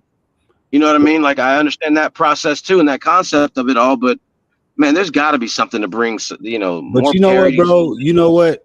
I feel you, bro, and I know understand because cats don't understand your position. I understand your position and where you're coming from and where you're at. You know what I'm saying? Cats don't understand that, and I hear exactly what you're saying, and I think that you're doing the right thing, getting it in the right direction. You're spearheading it, and cats don't really realize that, and like you're making it how it's supposed to be. You're just dealing with all the BS right now. You dealing with all the BS, and cats people don't understand that and don't respect that, and they need to respect that. You know what I'm saying? But they get their personal feelings in it and everything like that. And then it's like, yo, bro, like, it ain't nothing personal. This is all business. This is how it is. But cats can't respect that, bro. But you're making it right for those same people that's complaining. But Yo, you I make feel you, bro. And but so you cats make a need to understand that and quit trying to make everybody be the enemy, because But nobody's Will, the enemy. If anything, he your biggest supporter, looking out for you and everything like that. And if you didn't have him, you ain't got nothing else. You know what but I'm Will saying? makes a very valid point because Yeah. again, you look at the 2 games that BIC played against the Renegades. One went to overtime. Came down to the very last minute. We always know that Patterson U and the BIC is always going to be a war. Was again this year. Game against the Animals. Came down to the last second. So the BIC, truthfully, have been tested many a times in their perfect season this year, and the Insomniacs have not. Now, again, that's not the Insomniacs' fault. As the old cliche goes, you play what your schedule is. We all know that. That's just how football is. But it is a very, very valid point to where I am not saying that the pressure got to the Insomniacs. That is not what I'm saying by any stretch of the imagination. But what I am saying is just the BIC, and I asked, Ken this earlier about how they just don't get flustered on these 3rd and 4th down situations because they've been there they've been there many times this year playing the Renegades tough twice, playing the Animals tough, playing the U tough. So it's not shocking per se that they make these third down conversions, but it's just like, damn, why is it you can't get off the field when you have them in them third and fourth down situations? Like, again, in addition to the 3 interceptions by Matt Riddick, who, again, should be the MVP of the game. If he's not, something is really wrong. But, again, I go back to that 4th and 16 play that Ashanti Worthy used his hops to go up and get it and to bring it down and to convert that 4th and 16. I wanted to ask about the 3 interceptions that Scooter did. Will, you were down on the field. Did he look like he was in any pain at all? Who? Which one? Nah, motherfucker. Listen, I didn't think he was in any pain. I didn't see him take any glancing blows. I didn't hear him wincing. I didn't hear him having trouble breathing, trouble walking. Every touchdown he threw, he was exhilarated. So I personally didn't think that he was in any pain. At least from what we were seeing, or from what I noticed, a lot of those throws were off the back foot. He wasn't throwing, like, putting a lot into it, taking that step into that front foot. A lot of the throws that were made were off his back foot, especially the interceptions were off his back foot under pressure. Yeah. Because he's never seen pressure like that. I was wondering, like, if his so-called, what he was saying, a slip disc or dealing with, a back problem. I was wondering if that had anything to do with some of the underthrows that he did during this game. I don't think so, because one, he took off quite a few times as a quarterback, and then there was like 3 or 4 plays in a row where he was the fullback lead blocker on a couple of those running back keepers, wildcat formation type shits. I didn't think he was hurt. I'm gonna give you my real game assessment. Formation type shits. I didn't think he was. I mean, he was the lead blocker, so he was out there killing motherfuckers. My real game assessment. I'm getting an echo from myself. Sorry, bro. Oh, my bad, bro. Hey, okay. So you know what? This is actually good, man. Because my bad. So I just wanted to say something real quick, and this is just some real personal stuff to change up the thing real quick. This is to Mizzle, and also too, like, I got some personal things going on in life where I just lost my father-in-law to stage 4 stomach cancer, bro. Damn. Like, I was there from, like, with the hospice to seeing him take his last breath. Mizzle, we know what's going on too. And the thing is just really what I want to say to everybody. Like, there's so much different things going on. We getting mad at each other and stuff like that. But at the end of the day, you never know how much time you got with a person, and so any moments that we have with each other, let's just embrace it. Even though we had this championship game, people are upset and everything like that, it's still a beautiful thing. At the end of the day, what happened was supposed to happen. The sport's growing, just like what Will was saying. They got the sponsors, all these different things happening and things being looked at. People need to appreciate what he's doing, you know what I'm saying? Like, and where he's at, it's a tough position. And, he is your voice, but there's only so much that he can do. And you getting upset at the wrong person. And respect that he's there, because if he wasn't there and it was somebody else, you know what I'm saying, it probably wouldn't even be where it's at right now. So just be grateful, man, that we all here, and just be grateful for that, man, because you never know, man. You know what I'm saying? I find myself in a position right now where I'm the only male in the family, and now I gotta, I gotta look out for his wife. You know what I'm saying? My father-in-law's wife. And bro, there's a lot of stuff going on, a lot of pressure, man, on like a lot of us, man. So just be grateful, man. Just for the people and stuff, man. Don't take things too personal. There's a lot to live for, a lot to be grateful for, man. Collectively as a group, as far as the A7, we did a great thing. We collectively, everybody, Jack Bowes, Mizzle and Dub show, you know what I'm saying? East Coast, West Coast, we did a great thing. We talked shit. The West is better than the East. East is better than the West. But we did a beautiful thing. Shout out to Derek. Derek, you was a big part of everything. You know what I'm saying? Because you carried and headlined a lot of things. you know, shout out to a lot of people, man. We all came together from different areas, different backgrounds, and now we're connected and unified as brothers. At the end of the day, look at the beautiful thing out of it, man. So yeah, I just had to get personal real quick, man. But that's sometimes, man, we gotta we gotta talk about that stuff, man. Oh yeah. Damn it, the doors of the church are open. Is there one? Right? Amen. Hey. You know what, I'm man? not Listen, I'm a self-aware kind of brother, man. I promise you, I'm not one of the Negroes that believes his own lies. Am I the absolute most qualified person to be the head national ref of this league? Probably not. Is there going to be a point in time where I've taken this as far as I can take it, and someone else needs to take it over and become the chief, and I become another cog in the wheel, and become an Indian in the league? Absolutely. I believe wholeheartedly if this league goes where it needs to go, I'll be grateful to have taken it from whatever my phase of leadership it was. But I know one thing is I'm not good leaders put experts around them. You know what I mean? Like I put people around me. That crew tonight, that crew on the field, you know what I'm saying? You got Preston, his resume speaks for itself between college and D1. You got one NFL referee out there. You got another college D2 referee in the back. You got, I'm obviously the lowest man on the totem pole out there experience-wise from a football perspective, right? I'm a college basketball and college lacrosse official by trade. But man, we put together a good squad tonight, man. That I would hate for those players to feel cheated, man. And if I got to be the one that takes the brunt of the only referee that's really taggable in all these damn pages and posts, then that's just what it is right now, man. And I'm grateful for this experience, man. I love this league. I've seen it since motherfuckers was jumping fences, and Park and Rex is running us off.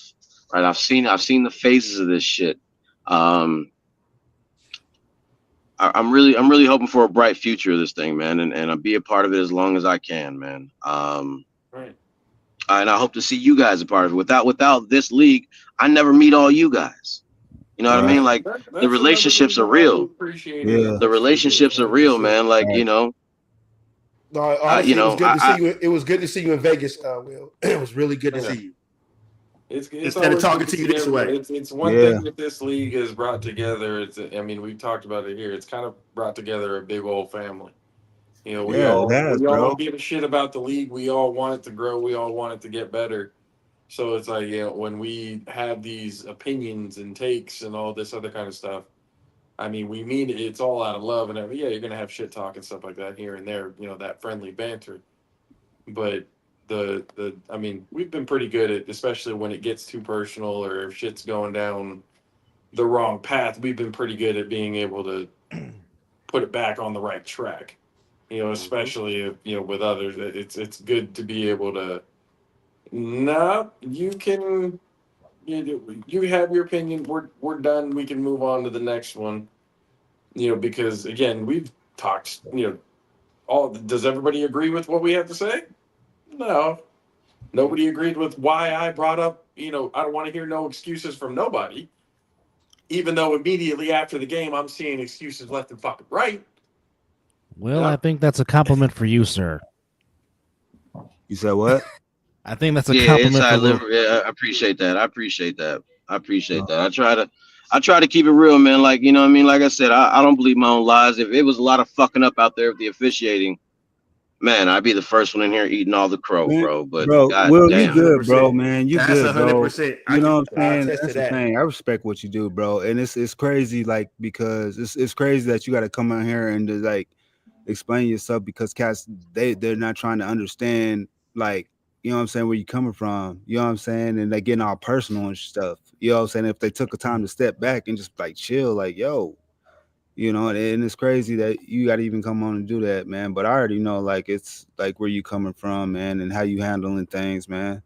So is it Will Franklin's fault? The real people know, you know what I'm saying, what you're doing and stuff, man, and the impact that you have, and that's all that really matters, man. You're doing the right thing. So we're gonna blame Will Franklin. So we're gonna blame Will Franklin that the Insomniacs turned the ball over 3 times. We're gonna blame Will Franklin, really? Hell no, that ain't on Will. That's on Carter. Nope. Right as Scooter was about to let those passes go, I tickled his nipple. You said you tickled his nipple. Absolutely. All You right, ain't bro. see it? Nah, You ain't bro. see it? There's no. I wasn't trying to see that one. There wasn't Okay. enough. I'm done. The refs did a really good job at letting the players dictate the game. Mm-hmm. I think like in the beginning, for the most of the part, yeah. But then I think like towards like, maybe towards it kind of like, you started seeing like a little bit more back and forth. That was just me. And this But is as my long first as time it was really getting back to watch and the forth, game. it was even. Well, to me, I'm just saying to me. I'm not saying it wasn't even. I said back and forth. That's like even, right? Yeah. So we're saying the Yes. same thing. Okay, cool. Yes, All right, yes. cool. That All right, Yes, Will. yes, See, bro. yes. So, like that's my one-sided. biased, honest, There biased wasn't. opinion, Will. Okay, I said it was back and forth, baby. It wasn't like it was even, baby. Even Steven, man. We cool. I'm in AZ, man. You It can was holler good. at me. I'm just chilling though. It was All right. good. Yeah, man. People, see anything wrong. people do not fuck with me, bro. I noticed that, man. Cloudcast do not fuck with me. Everywhere I go, Cloudcast don't. I don't know why, bro. Dub, tell Because me they why. I tell you why. Because Because this show is only built. This show is only built to have one dark skinned nigga on it, and Mizzle's it. I hate you. If you was light skinned, Whoa. niggas would fuck with you. No, There's this more of course. room for us. You know what, Mizzle? Hey, Mizzle better be the dude because this is Mizzle's show. So it's like I'm just like, yo, I'm just saying. No, I'm this is our show, man. Period. I'm like, damn. Hey, this is our show, man. I thought when I This is met for all Mizzle of in us. person, he was gonna have weed lips. That nigga was perfectly moisturized. That nigga had his SPF chapstick ready to go. That nigga was slippery. That nigga was slippery. Hey, Mizzle. I was fully expecting weed lips. Thought he was gonna have them Bobby Brown lips. Hey, Mizzle, Nah. you better not ever look slippery when I see you, bro. You better not Hey, be for looking real. slippery, bro. You better not be looking slippery, boy. You better not. Hey, nigga, hey. Boy had the cocoa butter goddamn chapstick on them joints, on them soup coolers.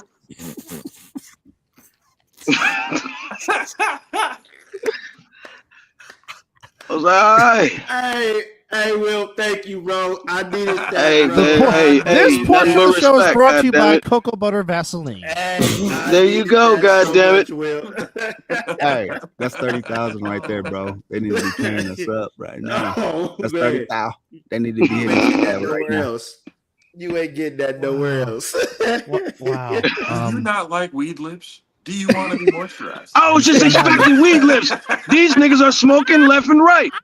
Like I can get a contact high from scratching and sniffing my screen sometimes with these motherfuckers. I was expecting weed lips. That's funny. Felonious weed lips. Oh, and I'm crying. Misdemeanor inside. to the 3rd degree lips, but no. And nobody knows it but me. Oh, I needed that. Hey, bro. Man, it was good. Hey, when's the next time shit. everybody gonna be back in Vegas together? Ooh. Anybody got? I'm gonna be out in Vegas in July a couple of times. I'm probably gonna work a couple tournaments, couple basketball tournaments with Preston out there. So I'll be back out in July a couple times. So they probably already streaming those, huh?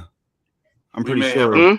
Those. So you coming out there for that? They probably already streaming them shows, them events. I have no idea, man. I just asked Preston, what can I come out for? It might be on in Baller September. It might be on Baller TV. Yeah, September. Is it September? I'll be back out there after that again for the Vegas Classic, the Grambling State versus Jackson State. Oh, not. I'll be out there for that game. Yeah, it's out in Vegas. Yeah, that's in Vegas. Yeah. Oh shit. Okay. Yeah, I'm definitely gonna be there for that. Hey, see, that's the thing. We need to be promoting Will right now, man, and his ref stuff. Like, hey, if you need a ref right there, man, we got Will. He doing this, he doing that. Bam, bam, boom. Everywhere. You know Preston got Vegas on lock, man. I'm just glad to be a cog in the wheel. Trust me, when I get to take this boss hat off, man, that shit is off, nigga. Fuck that. The season's over. That's why we talking extra greasy tonight. Find me, goddammit. Find me, fire me, replace my black ass. But I'm gonna speak the truth tonight, goddammit. A7 has fucking aged me this year in fucking dog years. Damn, bro, that's crazy. Oh. Damn. So wait, did I see this correctly, or did Matt Ryan post a picture of him with a QC Crush hat? He had a Yeah, I don't know what the hat. fuck that means. I mean to ask him about that. I don't know. Well, we don't know because he's in the bed right now because JP was trying to get him on. I was trying to figure that out because I was like, hold on a second. Bro, look, this is the thing, man. You know what? I think that Matt can. Hey guys, give me 30 seconds. I'll be right back. I think Matt can come back, but the thing is that it's not on Matt. Matt got his. This is what I believe. I'm not saying I talked to Matt or whatever, but this is what I believe. Matt is willing to come back if they can meet whatever terms it is he has. I don't know what terms and stuff, whatever, but he does a lot. Matt Ryan does a lot. Yeah, he does. That's what I'm saying. And I bet you he's not even asking for a whole lot what he could actually be getting. Mm-hmm. You know what I'm saying? He just wants something that's fair. That's it. That's probably all he's asking for. And you know what I'm saying? This is what I believe. He's not getting his worth. Full on about that. Like, he's not getting his worth. Whatever it is that he wants, and that's all he's wanting. So just meet him halfway. Meet him where he wants, or give him something. Give him something, even if it's not cash, money, whatever. I don't know the deal. I don't know none of the deals and stuff they have, but give him something that's fair, because honestly, I feel that this doesn't go where it's at without him. No, I don't think so either. You know, and so I just feel like it's only right. Just give him what he's wanting. Give him what he's asking. Whatever it is, make him happy. You make him happy. That's the guy that you make happy. Who's the guy you make happy? Matt Ryan. Shit, Matt Ryan will settle for a reach around right now. Goddamn it! Well, you know, that and the Mets win the pennant. That's what he wants. Give him that reach around. That's what I'm saying. They need to give him something. Give him what he wants. Grab his dick and twist it. Something to get some sort of reaction. You know, because if he's going to the this league without Matt Ryan and his crew is a problem. Like they're listen. I can't get into official corporate tea, but there are going to be efforts made to retain Matt's services for this league between him and with all due respect, they're called the Nerd Herd, I guess. Between him and all them Jewish boys, right? Lord, no, I don't want no problems. I love Jewish people. Him, Alex, Dave, Cole. Oh yeah, we need those guys. Yeah. But that's the thing. Hey, what's cool about that, man, is we were all throwing the football around and playing catch before the game. Motherfucking Matt Ryan, he got a little athlete in him and shit. Like, man, that shit was fun, man. I'm mad that we only get to do it like once a year, but oh man, I really we can get it though, man. Like, we're right there where we can get it like a little bit more. It's just right there. But if the right pieces, everything just sticks right there, I think it can happen a little bit more. We'll definitely see, because he seemed like he was going through it after the broadcast. Like he was in the fields a little bit.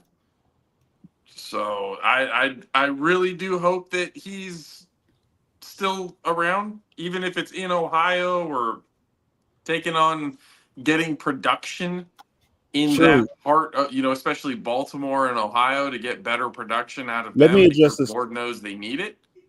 Yeah.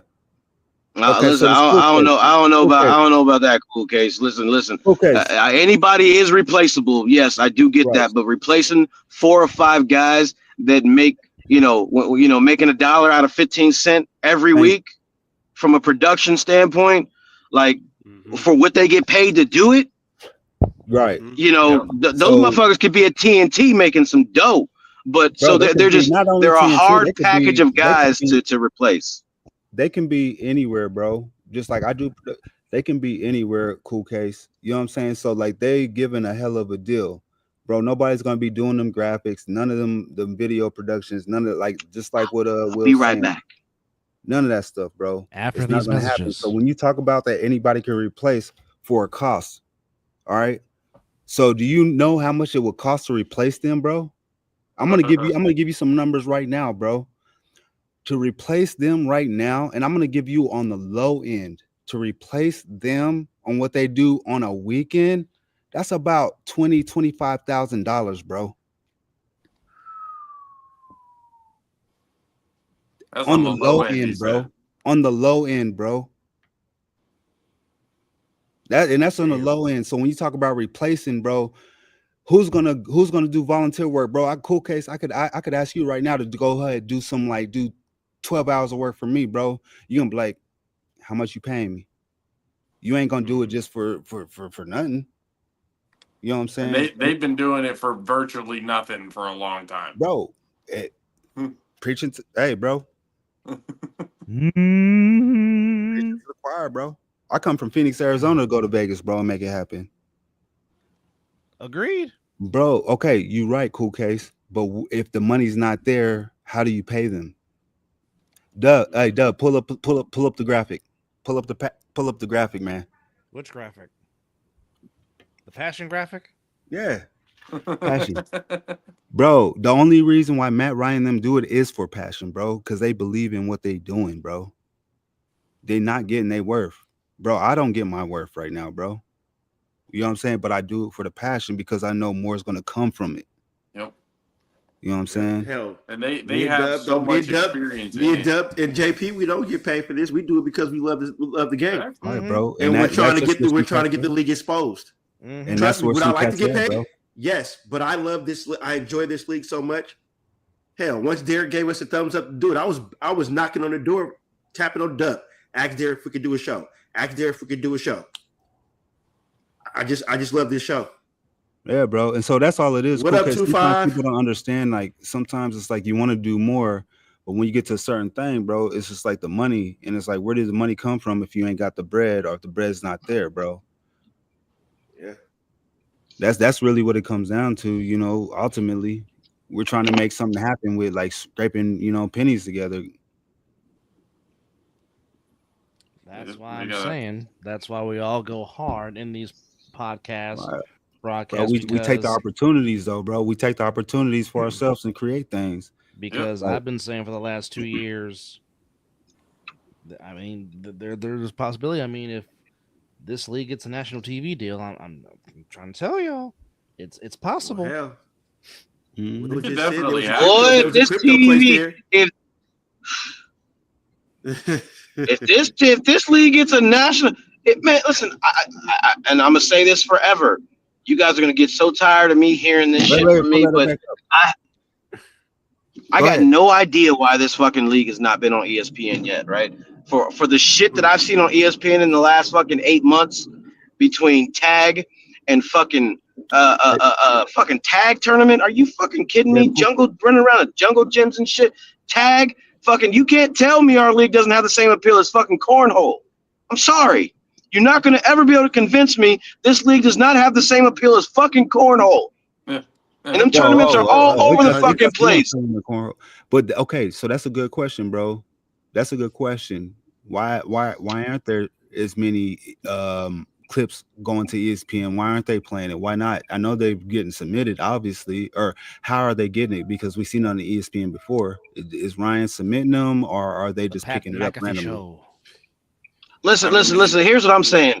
The girls, the WNFA, whatever that girls football league is, 11 on 11. They just had their championship yesterday. That shit was on ESPN too.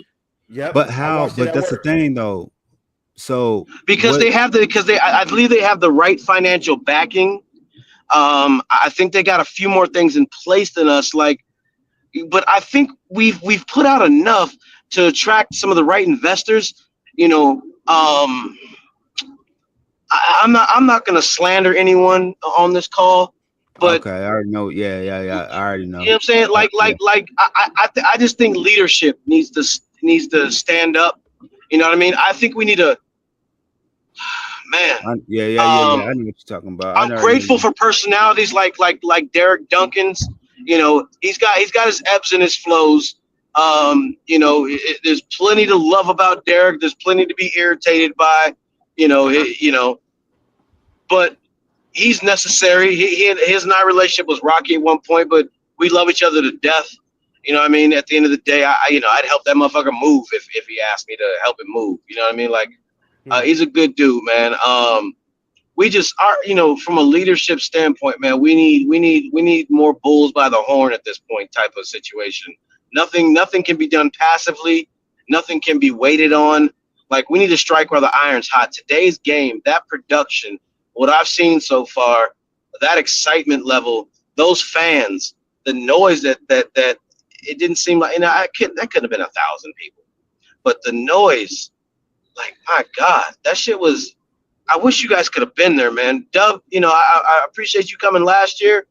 I don't understand why Steve Ashmore is there. I'm not hating on Steve, right? He's earned every bit of whatever he's earned. I don't understand why he's there and you're not there. Well, again, you know what I mean? Like, we really don't know. Like, and that goes again too. You know what I'm saying? To like, we really don't know. It could be different things. Like, even with the league, I mean, I don't know. It could be like a money thing. It could be whatever. You know what I'm saying?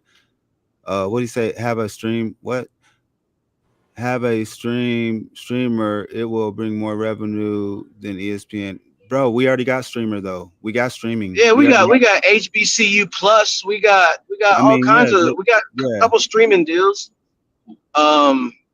It's see cool case, bro. There's like a little bit there. I like the ideas and everything you're saying because I agree with those, but there's so many like logistical things in between that to where it's not as easy to just make it happen like that. Especially at the way that you want. For example, I don't know if you're from Vegas. I don't know if Cool Case is Cool Case. Cool Case, I think, plays with. Is he back with Sick with It or no? He went with he was on the stealth this. He was on the stealth this year. Okay, yeah, stealth. He went with the stealth this year. I'm gonna give you a real life scenario with me right now, bro. So Floyd Mayweather, who lives in your town, his personal announcer lives in Phoenix, where I'm from. He started promoting out here in Arizona. Just wanted me to do his show. I just did an amateur show for them. It was like a day or two ago. All right. You know what I'm saying? They hit me up. They're like, hey, yo, can you do a show? All right, cool. I could do a show. What you want? Oh, we want 2 cameras, ringside, this, that, and the third. Okay, cool. Well, what you talking about paying? No, we just want you to come in and just do it. You know what I'm saying? What? Yeah. So this is what I did. Normally, like, and this is the thing that I'll do for like amateur shows. The first one, normally I'll work a really good deal with them, or sometimes I will just do them for free for marketing. So in this case, I was like, look, hey, just go ahead and just pay me gas money, $150. I wasn't even going to take the money. I was going to have a guy help me out and give him that $150. You know what I'm saying? And so when I get there, they start asking for all this stuff. We go ahead and do the recording and stuff like that, even do a stream. They just wanted to record it, not a stream. And then after the show, I'm like, look, hey, so I didn't charge you for this event. I just asked for money for, gas money for my guys. This dude comes up and it's like, oh man, I gotta check the numbers. I'm like, bro, you just got a free service, which was about like 3 stacks. And you complain about paying for gas? Jeez. So again, bro, it's like so cool case. You gotta like, it's like I hear what you're saying, bro. But then the thing is, if you got money like that to be throwing out, bro, then cool, you can do it that way. If not, bro, it's like, how you gonna do it? You know what I'm saying? Because I'm like just trying to get by just like anybody else. So it's just like a lot of logistical things, man, that I think people miss about this stuff, and then they kind of might go at people the wrong way in some cases. Not saying that you're doing that because I can agree with you, but I just want you to maybe just to be a little bit more open to there might be things in between that you might not be aware of. Now, Will, to answer your question, as much as I would have liked to have been there, which I was invited to go, but I just helped my brother bury our little big brother. I needed to decompress. I needed to rest. I would have loved to have been there, but I've been on the go since I got back from California. I just needed a rest, and like I said, Fair enough, man. Fair enough. But I mean, the atmosphere looked fantastic. It did. God willing, 2026 championship game, I'll be there. If I'm not given the privilege to call it, if Matt doesn't return. Man, hey, Matt's coming back, baby. Watch. My heart of hearts, I really think he's trolling in my heart of hearts. I really do. Matt's coming back. Bro. I don't. I don't think he's trolling. I talk to Matt often. Matt's as serious as a heart attack about putting this shit down unless some things change. And it would be some drastic changes that would need to take place in order to retain his services. But I do not believe he's bluffing. Hey, anybody want to take some bets right now? I'm taking Matt's coming back. What? I mean, I thought, hey, look, we could keep it friendly. We could do like the $20, or we could do like a round of beers or whatever when we link up next time. If he shows a QC crush hat on his social medias, then that tells me he may be back in the league to a certain capacity. Nah, bro, is he back or not? No, bro. Is he back or not? To a certain capacity. Again, he's not going to have nearly as many hats to wear as he does now if he does. And again, Ohio and Baltimore need all the fucking help production-wise that they can. Yeah. So if Ohio has decided to, hey, come be the voice of us, we'll help you out, we'll give you what you need and everything else like that. And the A7 will give them what they need for, being the voice of the, national, like of everything. Then if they're going to go help build up the production in Ohio and they're going to actually get taken care of for it, shit, why wouldn't you? Yeah. Especially, you know what, man? I ain't going to hold you. A lot of that makes sense with Joe Perez being there. Joe Perez, I wouldn't be surprised if Joe Perez approached Matt in some type of business fashion. That was my first time meeting Joe Perez, who's the owner of the Midwest Division, Cincinnati and Indianapolis. He's prepared to throw Derek Duncan money at this shit. Today showed the owners the potential of this league in the business model that Ryan DePaul has always been saying that we need to turn to, and that's facilities where we can host fans in controlled environments like this. The amount of tickets that were sold today, the amount of booths that were sold, the amount of liquor that was sold that I think we got a little piece of is incredible. It had to be incredible. I mean, that shit was, that shit looked like we were putting up nightclub numbers in there. Damn.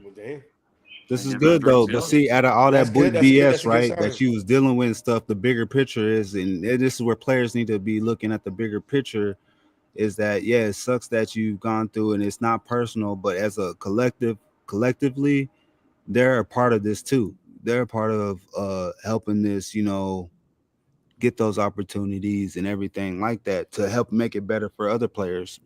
This is pretty dope. And a lot of positive stuff, even though there's a lot of BS. I mean, and that's the thing is, if some of the BS takes hold, then this league is going to look and sound very different next year. Mm-hmm. And I mean, it's definitely a wait and see type of thing. But without Matt Ryan, I'm not exactly sure if they're going to get as much interest as they did before. I agree. Because he's part of it, bro. It's like, how can you not? It'll be tough watching a BIC Patterson U game and not hear Matt Ryan. Like Cool K said, he's like, then you'll be stuck listening to Corey.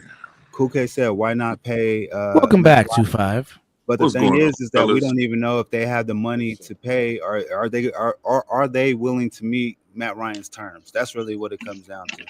You know what I'm saying? Do they got the bread or whatever it is? It might not even be about money. It might be about, it could be about some other things, percentage or whatever. He definitely carries some weight. And honestly, I think to move forward with making as much noise as like what Will was saying, then they need to be thinking pretty smart. And it ain't about like, hey, fuck what this dude wants. Look, if it's about trying to make a move, make a deal right now, then you make the deal with him. You do not make the deal without this dude being involved. If you don't, then it's stupid.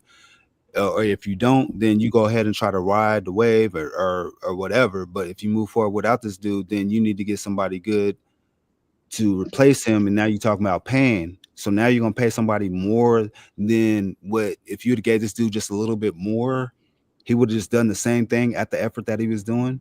It don't make sense. You know what I'm saying? He's one of your aces right now. You keep your ace. You dumb if you don't keep your ace with you.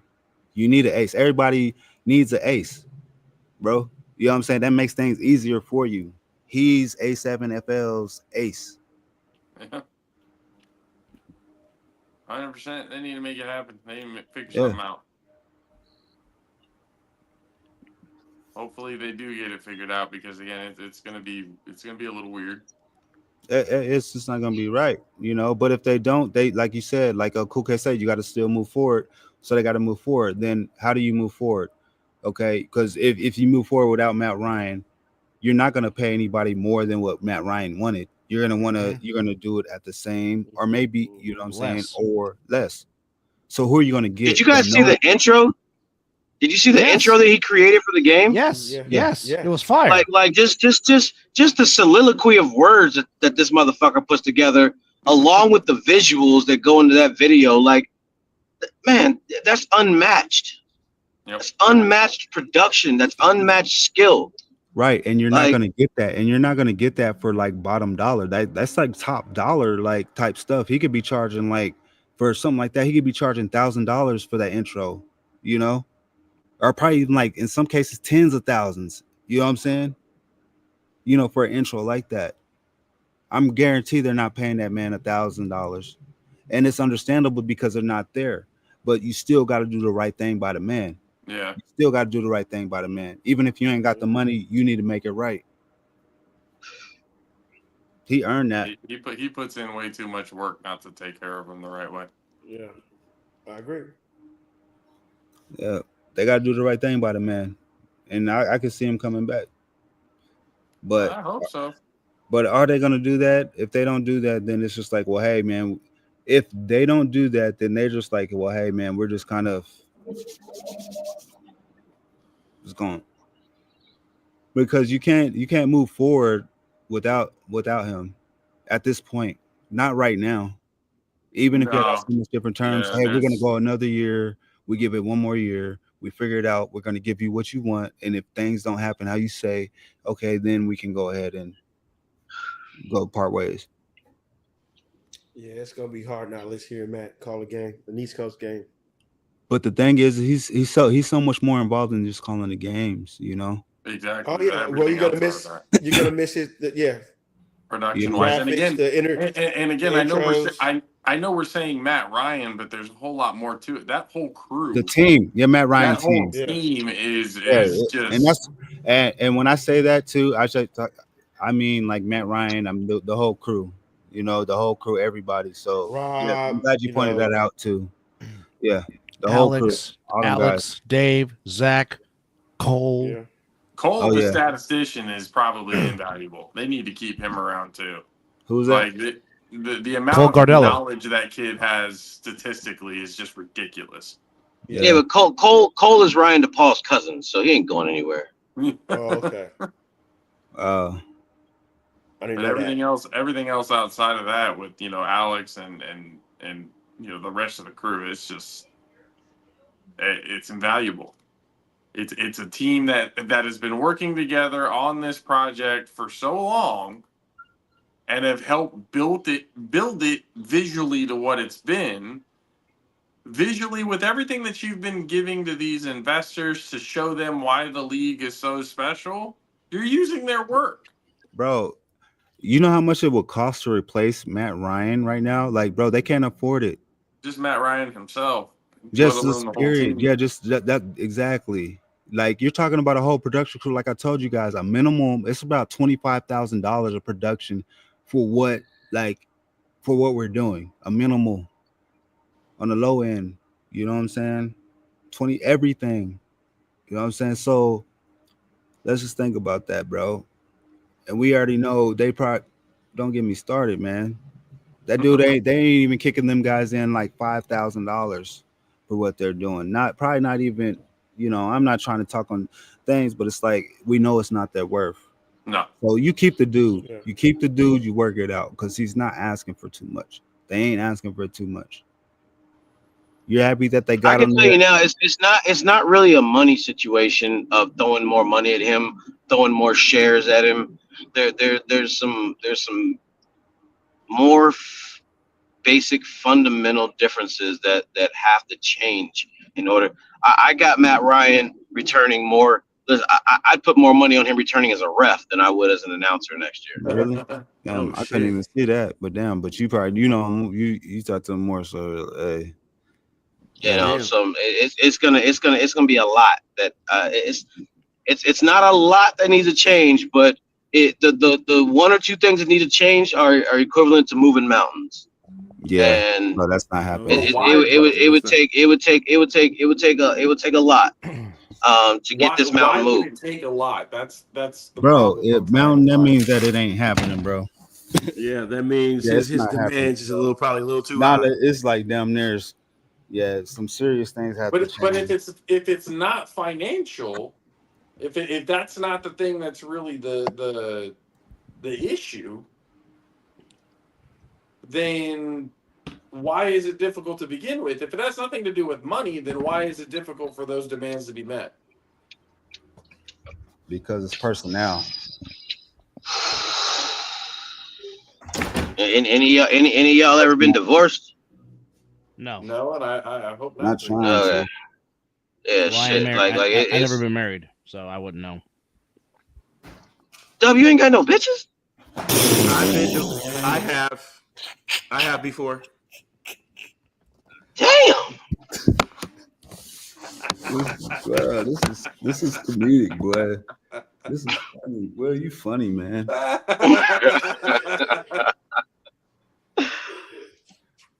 Oh man. Somehow I think that's true. I think Dub is just he's a I don't kiss, don't tell. I just let it happen when it happens type of guy. He's not putting all of his business out there. I'm sure Dub's getting plenty. If that were true, I would not be going on year number 19 single if that was the case. Year number 19 of what? Being single. Nigga, what?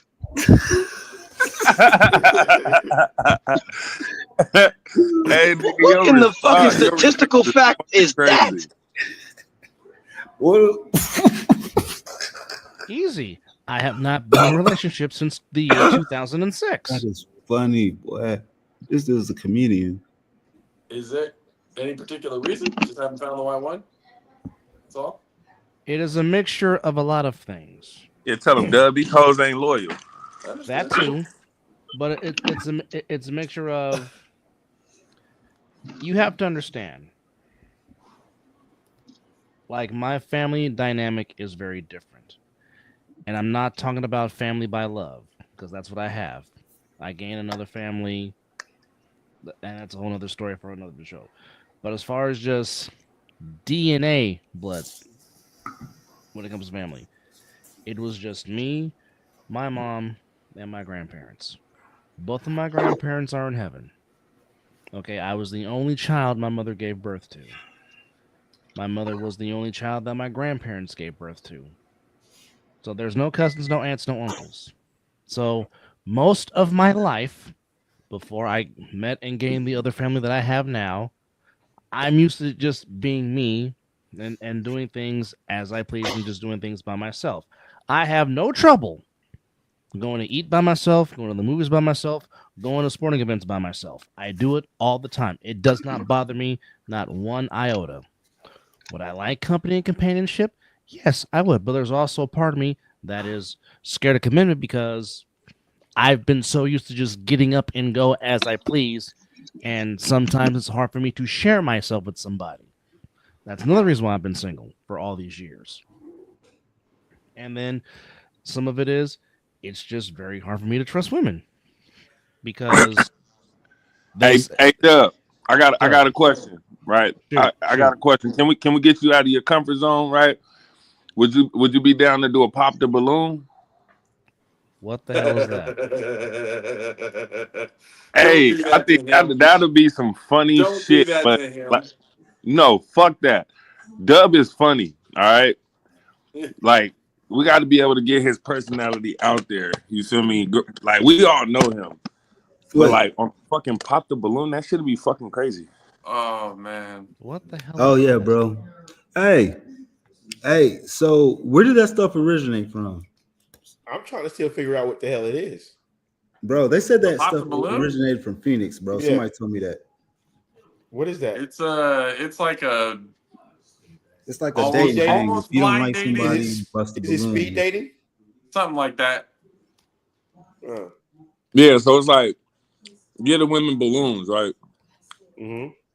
And Dub can decide after asking them a few questions or whatnot if he would like to pop the balloon. If he pops the balloon, they're eliminated. If he doesn't pop the balloon, he wants to get to know him. Oh, okay. So Who's asking about it? Because we can send them some videos. Who needs to see it? Yeah, Dub man. needs to see it apparently. Yeah. That's why I say, like, if he sees those videos, I've seen that. Man, I don't know if we want to give Doug that headache. I don't know. Listen, fuck that. Me and Dub, we can just go to the Dominican. God damn it. Oh, it's a game. You know what I mean?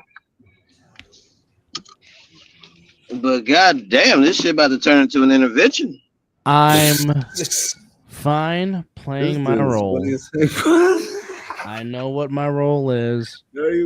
I'm fine playing my role right now. Oh yeah. Listen, we all got a role to play, nigga, but you need your balls jiggled, motherfucker. What is we talking about right now? What the fuck? Even Jesus got his balls jiggled. Shit. Were you there? I mean, the stories infer. Would you get high with Jesus, Will? Nigga, please. Hey. Keep the party going.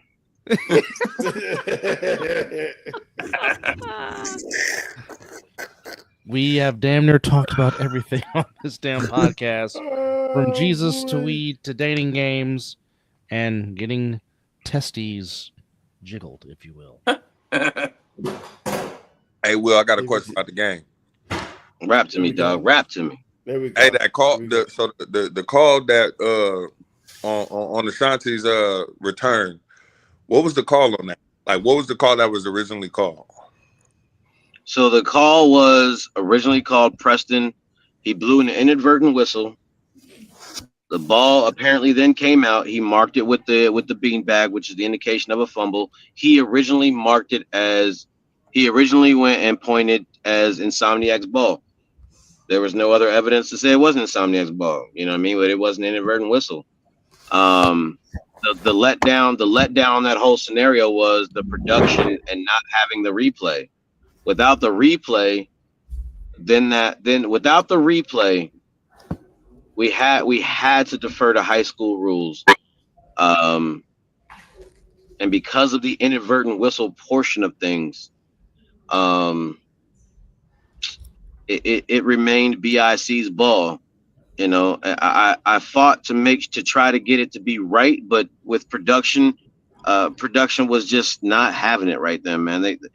I don't know what was going on with the system, but they didn't play the replay for the officials when they went over to the screen to get it replayed.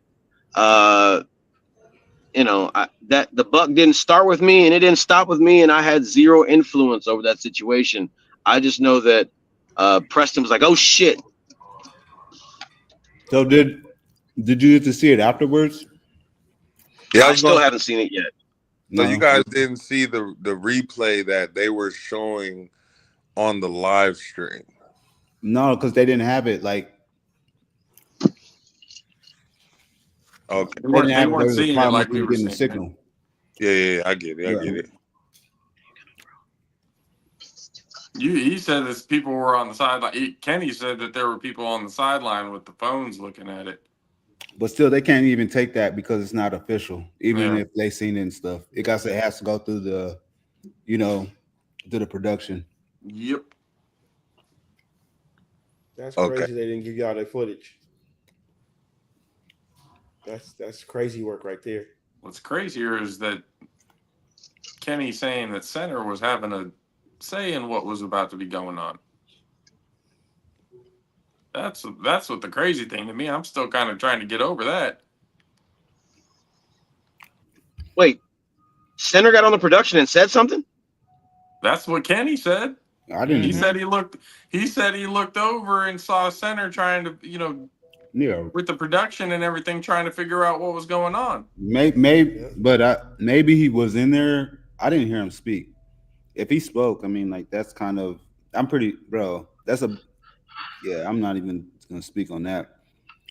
Kenny was like, a dude that hasn't played football a day in his life was telling him. It ain't even that. It's a bigger thing, bro. If he's speaking, why is the CEO speaking on a live broadcast?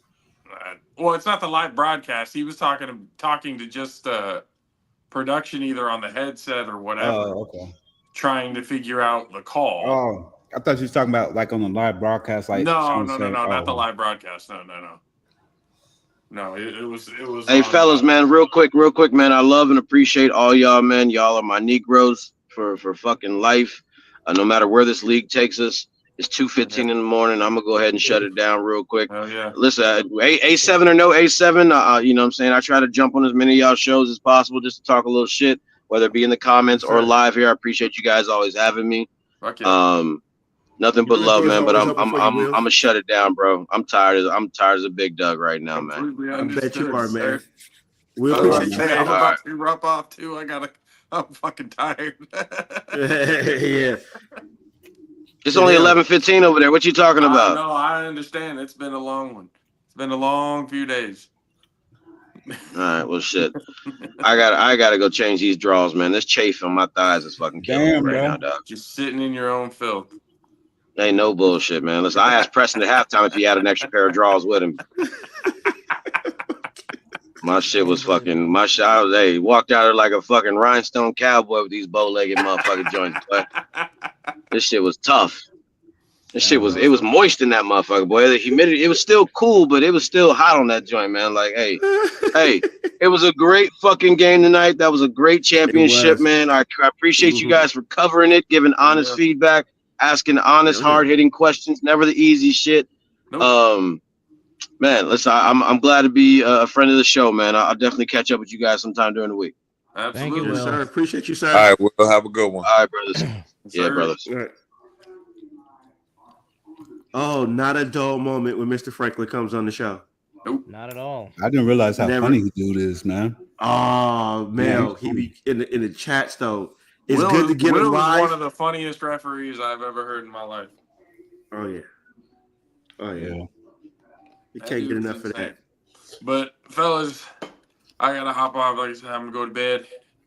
We're definitely going to be having a recap show again on Tuesday.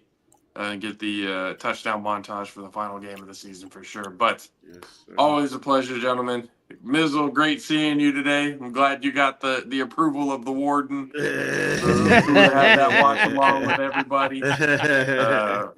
We definitely have to. I mean, we've got other things planned up going soon, so it's gonna see you soon. But Dub, Mel, 2-5, been hanging out with y'all. Talk to y'all later. Have a good one. Boy out. All right. Yo. Appreciate the bad guy, Josh Perneda, and of course Will Franklin hanging along with us. And now Mel just possibly got kicked out. I'm about to say we can wrap up whenever. It's Mizzle 2-5 and Dub here with you right now, and EJ chiming in on the comments. Yeah. As 2-5 announced earlier that he is coming out of retirement. He's coming out of retirement. That was breaking news today. That's very interesting. Definitely can't wait to see that. I'm tired of not playing. There's a lot of shit going on. I would have loved to have been a part of this season. Even just as far as being a part of the Final Four or being able to have those cross-play games. You know what I'm saying? So, me personally, I was getting tired of the competition around the city as far as playing each other every week. You know what I'm saying? But being able to see certain things that was able to happen, it makes you want to play. It makes you want to be a part of this shit now. Oh, that Final Four was fantastic. That Vegas put on a very good show for that. And even today, with Will said the sponsors that were there, that was pretty good. And for that game to be played like that in front of them, hopefully something comes. This league needs to be exposed a little bit more. It's too exciting not to be watch more, or even not even get a local broadcast, or even to get a little more mention on ESPN. It's a great season this year, though.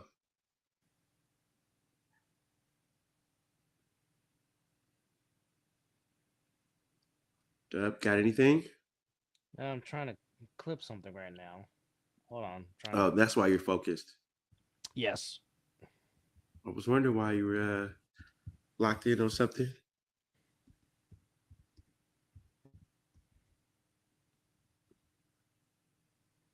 Oh, man, Mr. Franklin, man. I needed that laugh. That was awesome. Never a dull moment. Oh, good Lord, no. Even with meeting him wasn't even a dull moment. Let's see here.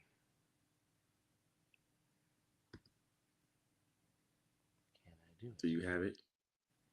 Let's see. To do it now. Do it now. Hey, you know what? Did I see somebody? Oh, you have the Facebook. Wait, somebody was able to comment on Facebook?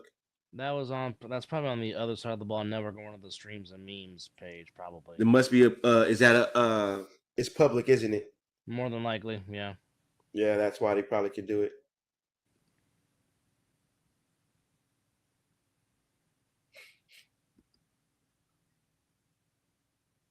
What you trying to clip a play?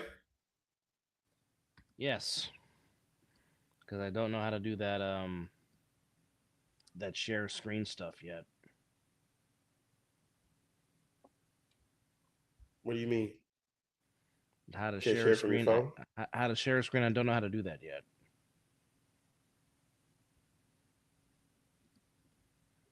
You send it to your phone and then send it to or send it to me. I'll do it if it's shareable. Come on now. Let's see here. Yeah. You should airdrop it to your Mac if that's what you're using. Good idea. Are you using the Mac? I am on the Mac, yes.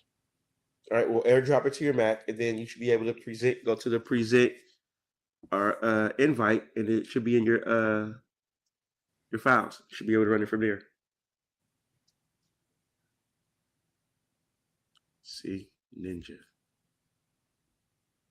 And then you go to video file if it's a video.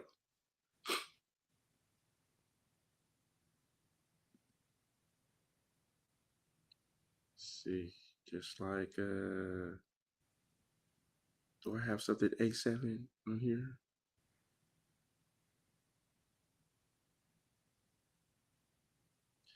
But what are we looking forward to for next season? While Dub is trying to get this uploaded. Hopefully to see this one more time in a championship setting between these two teams. Finding a team. 2-5's like, let me find a team. I think somebody will be happy to have you on their squad, 2-5. It's just gonna be weird not seeing you walk the sidelines, man, being that enforcer, keeping everything in line.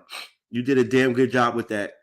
Well, for sure. Absolutely. If there was a way to be able to have someone like myself to be who they are and be able to play, that should be legit. That's true. That is true. But with some of the immature minds of some of these people, they feel like there's gonna be a lot of bias shit. And I'm like, me personally, I don't have a biased bone in my body. I agree to that. But no, but again, like I said, it'd be nice to see you out there being that enforcer.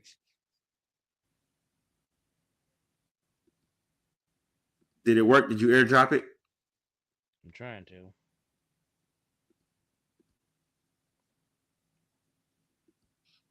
Yeah, you probably was just better off sitting to be out had it done by now.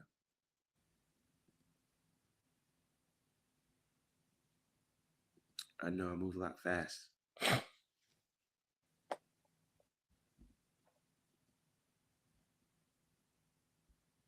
Well, I hope the West Coast fellas travel home safely, get home safe. I know it's going to be a tough one to take on the shoulder. They had a tremendous season as well, though. But if we know anything, they will be back. By no means have we heard the last. The Las Vegas Insomniacs, that is for sure. But certainly want to appreciate everybody for chiming in with us on this long championship Sunday. As once again, the Trenton BIC reclaim the throne of the A7FL as they defeat the Las Vegas Insomniacs 53-39, denying the Insomniacs a chance at three-peat as the BIC win their third title. Well, but from all of us here on the Mizzle Show, three-peat killers. Yep. Yes, indeed. Special thanks to Ken Stansbury for joining us, the owner and GM of the BIC. Special thanks to Mel Carey, as always. Special thanks to Josh Perneda. Special thanks to Will Franklin. And, of course, he is making his return. The neutralizer of the 3-on-1 will be making his return to some team next season. Who will that be? We don't know, but always a special thanks to 2-5 for joining us. For Mizzle, and I am Dub. Thank you guys for joining us on this A7FL Mizzle and Dub recap show of the championship game. Once again, the final score, BIC wins over the Insomniacs 53-39 to once again claim the A7FL championship. We'll see you next season. Yes. Sad to say that the season comes to an end, which makes us all sad, but we will talk more about it on Wednesday at 5:30 p.m. on the other side of the ball. On the other side of the ball network. And then, of course, coming up real soon, Talking Ish. Oh, yes. We will be back. With Dub Chris Mizzle as it is almost time to talk about padded football. Yes, that means the NFL. So check us out. We will come back and bring you shows for that. That will be coming very, very soon. And, of course, our yearly NFL prediction show, which can go for a long time, because when you're talking football, definitely longer than this. That's what happens. But anyhow, from all of us here on the Mizzle and Dub Show, we say thank you for watching and enjoy the rest of your late Sunday night and early Monday morning. And It's 12 o'clock some damn where. Oh yes.